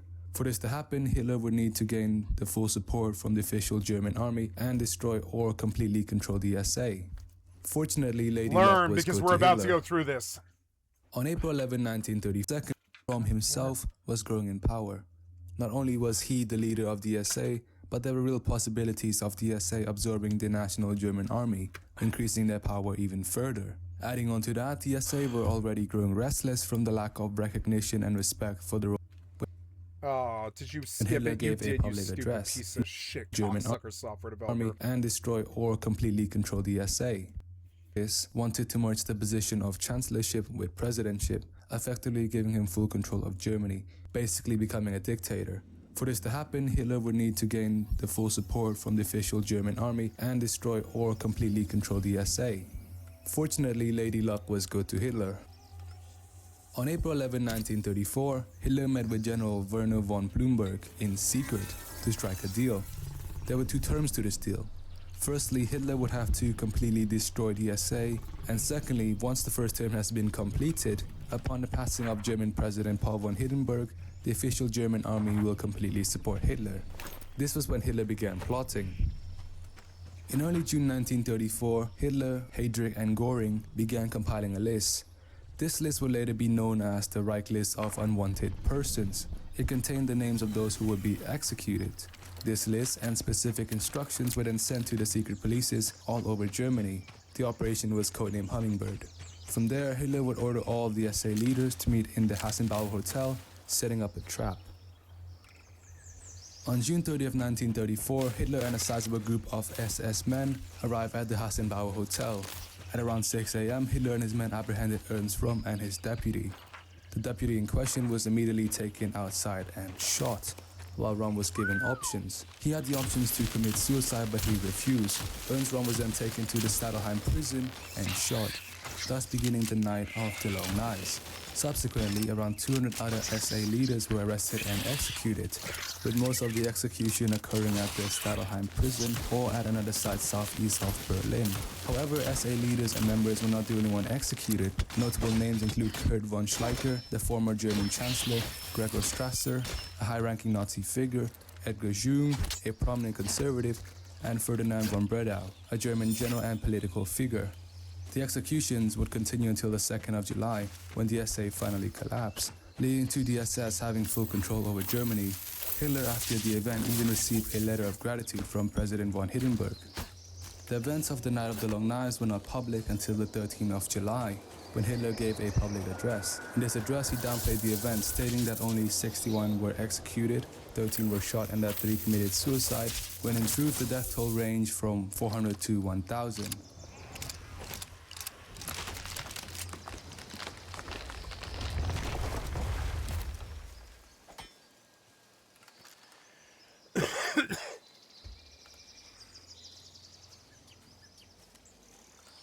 Normal.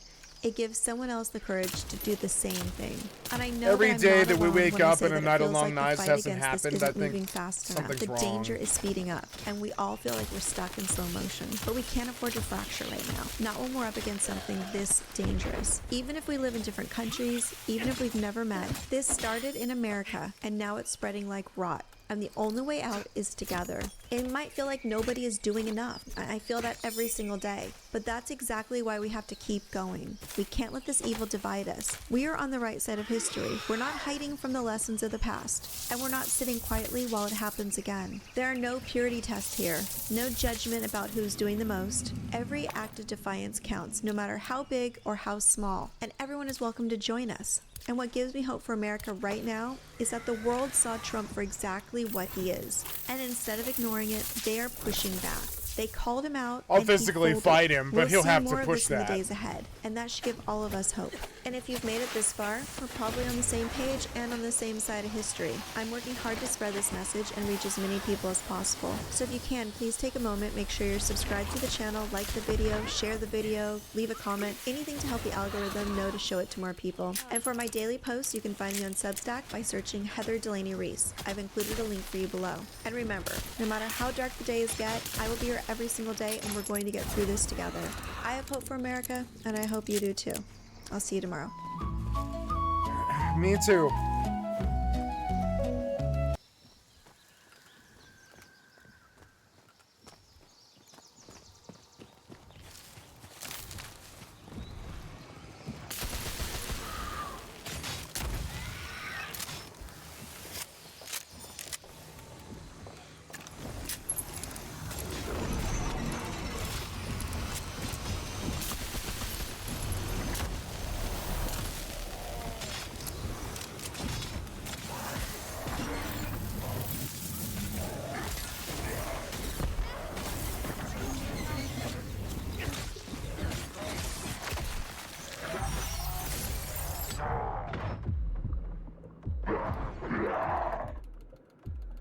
Oh, he killed her in one hit. It's fucking dick.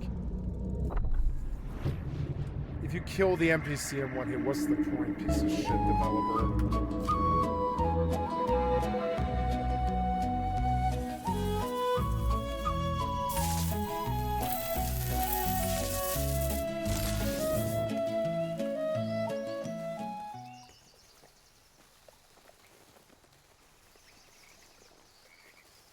Doctors.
Our justification.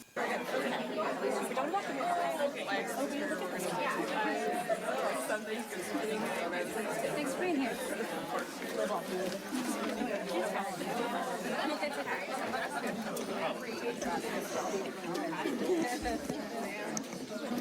Well, thank you all for coming. It's 11:31. We'll get started. Thanks so much for being here. Very inspiring to see all these medical colleagues here speaking to this issue, coming down to the Capitol to express their fervent concern about what is happening in the state of Minnesota and how we care for our neighbors and how we care for our patients. My name is Matt Klein. I'm a state senator from Senate District 53. I represent the southern metro area, and I have for the last 9 years. I am a physician and internal medicine physician currently at Mayo Clinic. Hells yeah! The bulk of my medical Mayo career doctor at Hennepin County Medical Center. And let me say that in my capacity as a physician for the last 35 years, I have cared for numerous patients where there were legal and formal interactions with law enforcement, particularly at Hennepin County Medical Center, where our local law enforcement and our sheriff's deputies have a firm understanding when they have a patient in legal custody, when they have a patient from the jail or from the prison, they are able to bring that patient in full discretion and interact safely and with privacy with the medical staff and do it well. I've never heard a concern over 35 years of practice that a patient's rights were violated, that medical care was impeded, or that privacy was violated. And yet we hear these stories now for the last couple of months here in the state of Minnesota that in our hospitals and in our clinics, patients are afraid to come in and seek care. When they do come in, ICE is pursuing them with or without legal they can't means get medical or justification care, and for that. freaked out about it. And our medical staff feel intimidated and afraid to do the good work that they should do and impeded from doing that good work. This is intolerable to us as practitioners, and I believe it's intolerable to the good people of Minnesota who know how medical care works in this state. This morning I learned for the first time through an NPR story that Renee Good still had a pulse 8 minutes after she was shot by an ICE agent. And yet the offer to administer aid from a physician on the scene following his Hippocratic oath was denied. I can't say how much that stirs the blood of everyone behind me here as we try could have saved her. You got in the way of the healers. You're damaged healers against your own team, you fucking traitors. Who knows how we treat each other in this state. So that is what we are here to speak to today as healthcare professionals. We have representatives from pediatrics and emergency medicine, from the American Medical Association, from the chapter of gynecologists and family physicians, and I will turn it off now to Dr. Emily Wagner from the American College of Emergency Physicians. My name is Dr. Emily Wagner. I am here on behalf of the Minnesota chapter of the American College of Emergency Physicians. Minnesota ACEP is dedicated to the health, safety, and dignity of all individuals who seek care in our state's emergency departments and pre-hospital settings. We want to partner with everyone as we are committed to ensuring the safety of all our patients and staff, especially during times of discord and violence. In light of recent events, our priorities remain clear. Number 1, uninterrupted access to care. All patients, regardless of background or circumstance, must be able to access emergency medical care without fear or delay. Emergency departments serve as a vital safety net for the community, and any factors that deter individuals from seeking necessary care endanger public health. Number 2, protection of emergency responders and medical personnel. EMS providers, emergency physicians, nurses, and support staff must be able to perform their duties without interference or obstruction, as timely care should never be hindered. Number 3, coordination at the scene of emergencies. During emergencies involving law enforcement, clear communication and established protocols between medical responders and other agencies are essential. Ensuring that medical personnel can reach and treat critically injured patients promptly is a fundamental component of life-saving care. Number 4, patient-centered standards in hospitals and clinics. Emergency departments and hospital facilities must remain safe spaces where patients and families can seek care. Policies and procedures should protect patient privacy, clinical decision-making, and the prompt delivery of medical services. Patients brought in by any authority should receive medical evaluation and treatment according to medical need, not status. And finally, number 5, upholding the mission of emergency medicine. Our commitment is to human life and well-being. Emergency physicians and care teams stand ready to care for all members of our community, regardless of the context in which they arrive. We advocate for practices that prioritize health outcomes, minimize harm, and support the trust that patients place in emergency medical systems. Minnesota ASAP encourages all involved parties, including medical professionals, first responders, and public safety officials, to work collaboratively to ensure that emergency care is accessible, timely, and delivered with compassion to every person in need. Thank you. Next, I'd like to introduce Dr. Jana Gewurz O'Brien with the Minnesota chapter of the American Academy of Pediatrics. Thank you. Good morning, everyone. I'm Dr. Jana Gewurz O'Brien. I'm the president-elect of the Minnesota chapter of the American Academy of Pediatrics. We are the leading voice of children's health and well-being in our state. I'm here representing more than 1,000 pediatricians across our state who are committed to improving the health and well-being of children all across Minnesota. We are here for the kids. As a pediatrician working in the heart of downtown Minneapolis, and as a mom whose 10-year-old co-wrote this statement with me, I can attest firsthand that ICE enforcement in our communities is directly harming my patients and our kids. And to other parents watching these atrocities unfold in front of them in their communities, we should all be very, very concerned. And here's 3 reasons why. First, exposure to violence and the threat of family separation causes trauma for kids. When ICE enforcement occurs in or near places where children should be safe, like homes, like schools, like hospitals, and we know they're in hospitals, right? Children experience fear that disrupts their sense of stability. We've seen kids face down in handcuffs in front of their public schools. Teens have been ripped from their homes without coats in sub-zero weather. And she's out. She's out. And without their parents present, let's just be real. Parents have been detained while waiting for the bus with their kids. Family separation is not a temporary disruption. It is a traumatic event with lifelong consequences. And for Renee Good's children, I know other parents are thinking about them. They deserve better too. We need ICE out of our communities. Second reason why. Children and families are avoiding potentially life-saving medical care because they are terrified to leave their homes. When ICE agents are in and around our hospitals, which again, we know that they are, including my own, parents are rightfully scared to come in. I've seen babies miss their jaundice follow-ups or straight up say, hey, I refuse to come back in. I really don't feel safe here. We've seen moms that have called and said, my baby's having trouble breathing. I don't know if I should come in. Unacceptable. And we've seen a burst appendix that could have been detected days earlier had somebody not been afraid to come in. Across our state, kids are missing their routine checkups. They're delaying care. They're not seeking help. And they're weighing this fear of putting their family at risk against the health of their child. This is an impossible decision that no parent should ever be in. Healthcare settings need to be safe, healing spaces, and we need ICE out of healthcare. Third and finally, when ICE is perpetrating violence in communities, kids get caught in the crossfire. Consider Destiny Jackson and her 6 kids. They were coming home from a basketball game. They were in their car, they were not a part of a protest, and they found themselves in a car full of tear gas with airbags deployed. Destiny could have been any one of us as she administered CPR to her infant child. And when their parent asked for help, there was a delay in getting emergency medical care. Again, we see a theme. This is unacceptable. Chemical weapons have no place in our neighborhoods or in our schools. They can have life-threatening and long-term effects on children.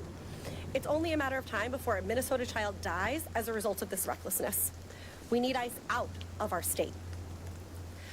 To close, I have a message for Minnesota parents.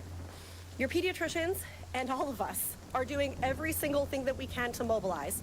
We're working to get kids life-saving care in their homes and in their communities. Your pediatricians are still here, and we're all in this together. I'm going to try this in Spanish. Estamos aquí para ustedes. Llámenos y trabajaremos juntos para conseguir la atención médica que necesitan, ya sea en su comunidad o en su casa. If I could say it in Somali, I would do that too. Nosotros, los pediatras, los médicos, estamos en la lucha. We are in the fight. We demand that ICE stop tactics of terror and leave our state. Our patients, our children deserve to be safe, to be healthy, and to grow up free from fear. And to our leaders, protecting kids is not a political act. It is a moral responsibility we all share. Thank you. I want to introduce Dr. Matson from the Minnesota Medical Association. Thank you, and good morning. My name is Dr. Lisa Matson, and I'm the current president of the Minnesota Medical Association, an organization that represents over 10,000 physicians in Minnesota. As president, I personally have been made aware of the presence of ICE agents in our hospitals. I had a report of a detainee in the ED with injuries inconsistent with accidents. I also had a report of a vulnerable adult who didn't have a caregiver with him to help him make important medical decisions. There are reports of ICE agents refusing to leave the room for private exams or while patients are getting bed baths. There are also reports of staff experiencing rude and harassing behavior from ICE agents. Their mere presence in the emergency departments make a difficult job even more stressful for all the staff, thus interfering with patient care. About them. They deserve better too. We need ICE out of our communities. Second reason why. Children and families are avoiding potentially life-saving medical care because they are terrified to leave their homes. When ICE agents are in and around our hospitals, which again, we know that they are, including my own, parents are rightfully scared to come in. I've seen babies miss their jaundice follow-ups or straight up say, hey, I refuse to come back in. I really don't feel safe here. We've seen moms that have called and said, my baby's having trouble breathing. I don't know if I should come in. Unacceptable. And we've seen a burst appendix that could have been detected days earlier had somebody not been afraid to come in. Across our state, kids are missing their routine checkups. They're delaying care. They're not seeking help. And they're weighing this fear of putting their family at risk against the health of their child. This is an impossible decision that no parent should ever be in. Healthcare settings need to be safe, healing spaces, and we need ICE out of healthcare. Third and finally, when ICE is perpetrating violence in communities, kids get caught in the crossfire. Consider Destiny Jackson and her 6 kids. They were coming home from a basketball game. They were in their car, they were not a part of a protest, and they found themselves in a car full of tear gas with airbags deployed. Destiny could have been any one of us as she administered CPR to her infant child. And when their parent asked for help, there was a delay in getting emergency medical care. Again, we see a theme. This is unacceptable. Chemical weapons have no place in our neighborhoods or in our schools. They can have life-threatening and long-term effects on children. They're talking about only a matter tear of time gas. before a Minnesota child dies as a result of this recklessness. We need ICE Yeah, out like you keep tear gassing kids. of our state. To close, I have a message for Minnesota parents. Your pediatricians and all of us are doing every single thing that we can to mobilize. We're working to get kids life-saving care in their homes and in their communities. Your pediatricians are still here, and we're all in this together. I'm going to try this in Spanish. Estamos aquí para ustedes. Llámenos y trabajaremos juntos para conseguir la atención médica que necesitan, ya sea en su comunidad o en su casa. If I could say it in Somali, I would do that too. Nosotros, los pediatras, los médicos, estamos en la lucha. We are in the fight. We demand that ICE stop tactics of terror and leave our state. Our patients, our children deserve to be safe, to be healthy, and to grow up free from fear.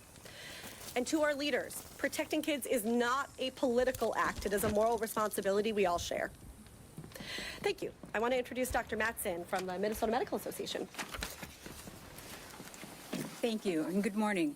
My name is Dr. Lisa Matson, and I'm the current president of the Minnesota Medical Association, an organization that represents over 10,000 physicians in Minnesota. As president, I personally have been made aware of the presence of ICE agents in our hospitals. I had a report of a detainee in the ED with injuries inconsistent with accidents. I also had a report of a vulnerable adult who didn't have a caregiver with him to help him make important medical decisions. There are reports of ICE agents... You skipped me back for some reason. You constantly skip me back all the time.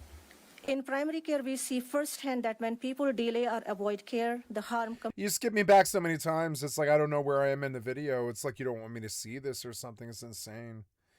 Like I went to piss and you skipped me back 3 times, and I don't want to watch the same 35-minute video over and over and over again. What the fuck's wrong with you, piece of shit cocksucker software developer? What's wrong with you? You can't even handle a YouTube video. And I mean all of you. For the games, from the Microsoft down to the YouTube, every last software developer fucking core there is. You guys are really fucking bad at this.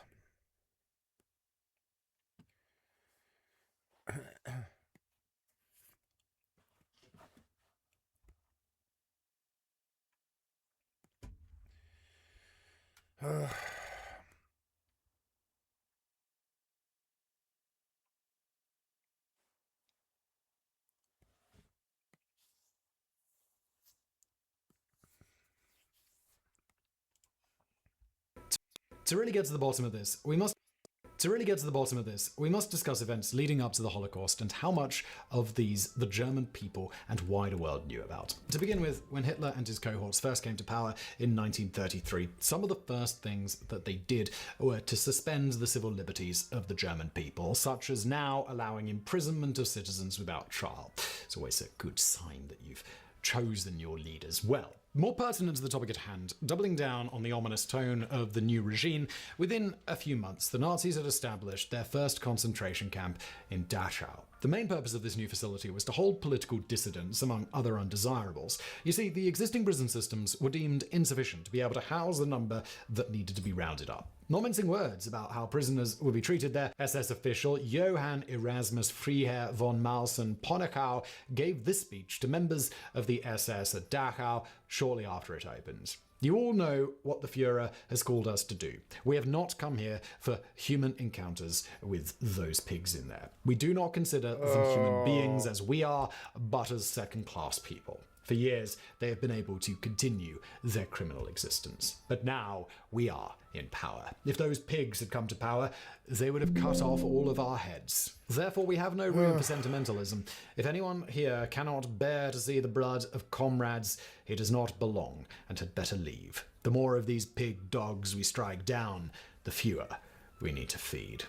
Not long after this, a rather bloody purge, the Night of the Long Knives, occurred, and in the aftermath, Hitler not only was declared Führer, but also justified the murders, noting that it was done to protect Germany, publicly stating, "If anyone reproaches me and asks why I did not resort to the regular courts of justice, then all I can say is this. In this hour, I was responsible for the fate of the German people, and thereby I became the supreme judge of the German people. I gave the order to shoot the ringleaders in this treason, and I further gave the order to cauterize down to the raw flesh the ulcers of this poisoning of the wells in our domestic life. Let the nation know that its existence, which depends on its internal order and security, cannot be threatened with impunity by anyone. And let it be known for all time to come that if anyone raises his hand to strike the state, then certain death is his lot."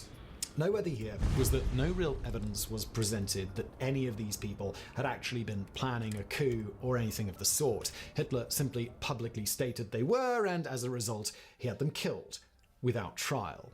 Going back to the concentration camps and the roundup of dissidents, while some of the atrocities being committed there were mostly kept under wraps in the media, the government were none too shy about broadcasting the roundups and existence of these facilities in the media precisely to help make anyone afraid to step out of line. It would also seem the Nazis had a policy to make sure they rounded up, at minimum, a sample from every community. This, combined with those released in the early going went back to their communities and discussed things that happened there, all seem to have done a bang-up job of instilling fear in the populace as intended. In fact, there were even little jingles about these places, such as this one from 1935 translated. "Dear God, make me dumb," as in silent, "that I may not to Dachau come."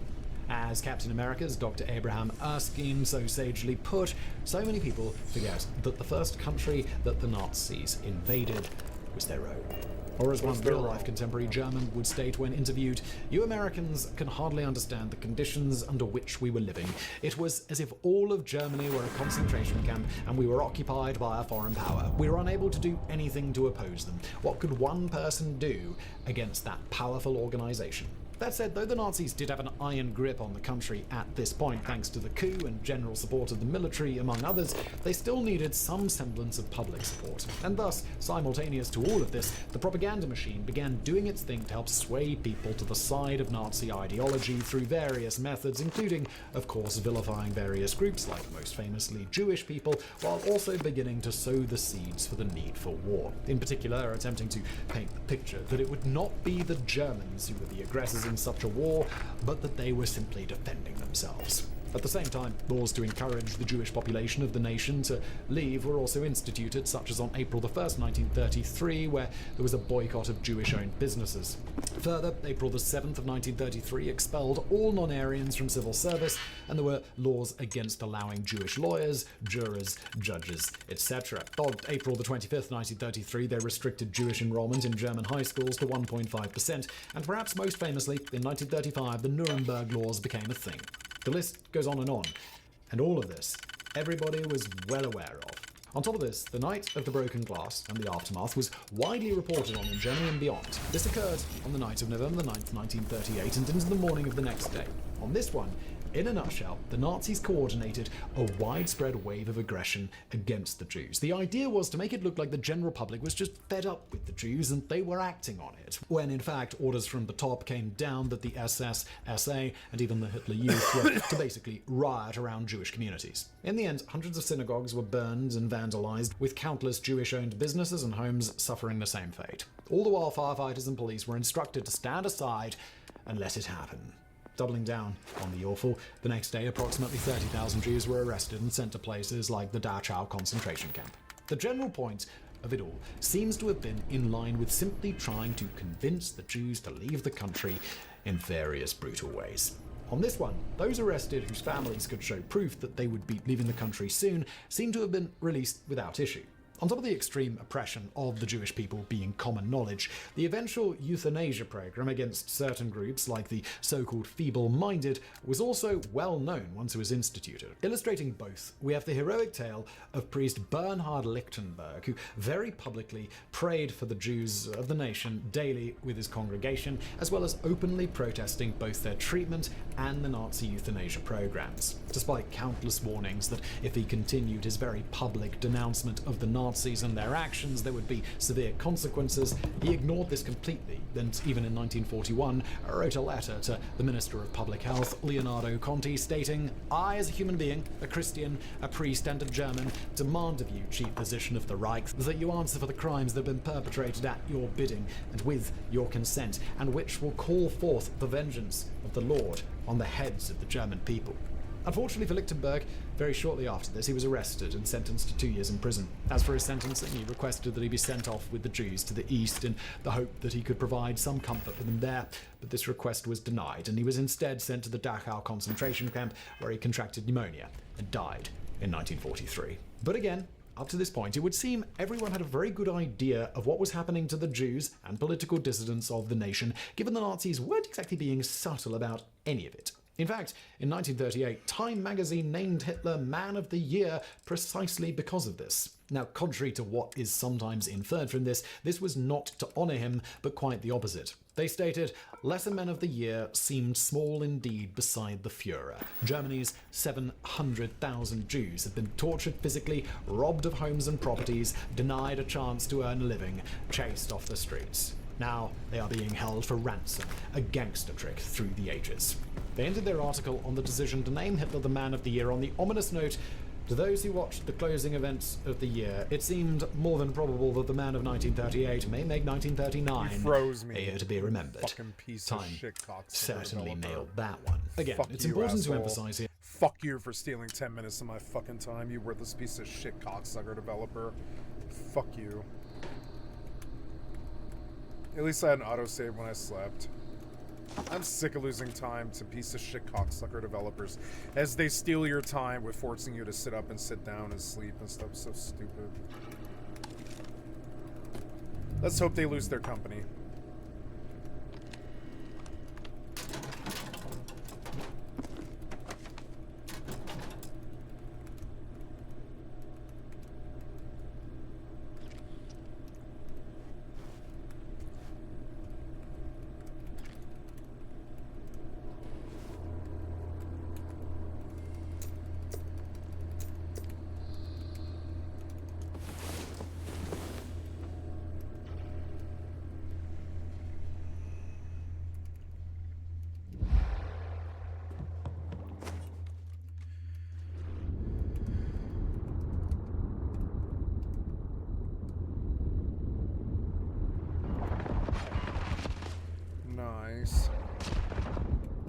can't move or whatever.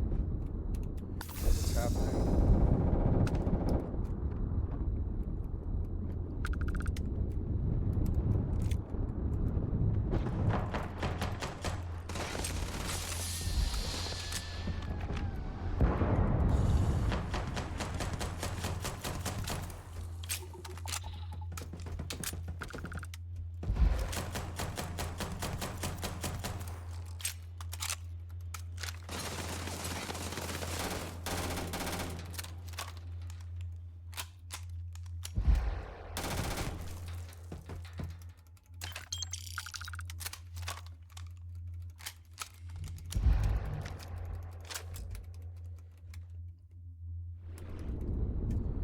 I can't move.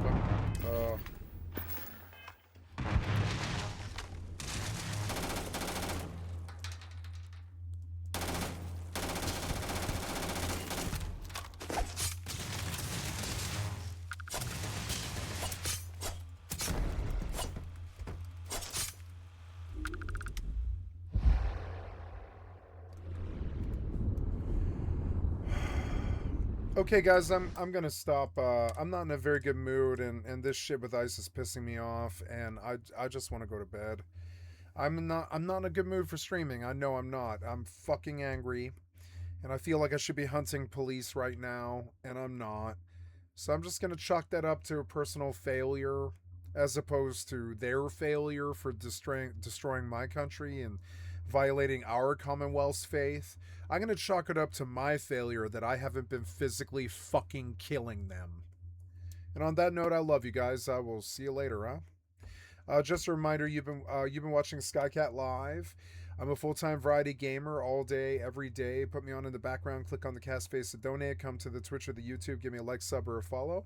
Thank you so much. It was a good Sunday night to spend with you guys. I'm going to bed. Yeah, I'm just stressed out, and I know that I'm going to sleep. I'm going to go sleep. I love you guys. Thank you so much, and bye.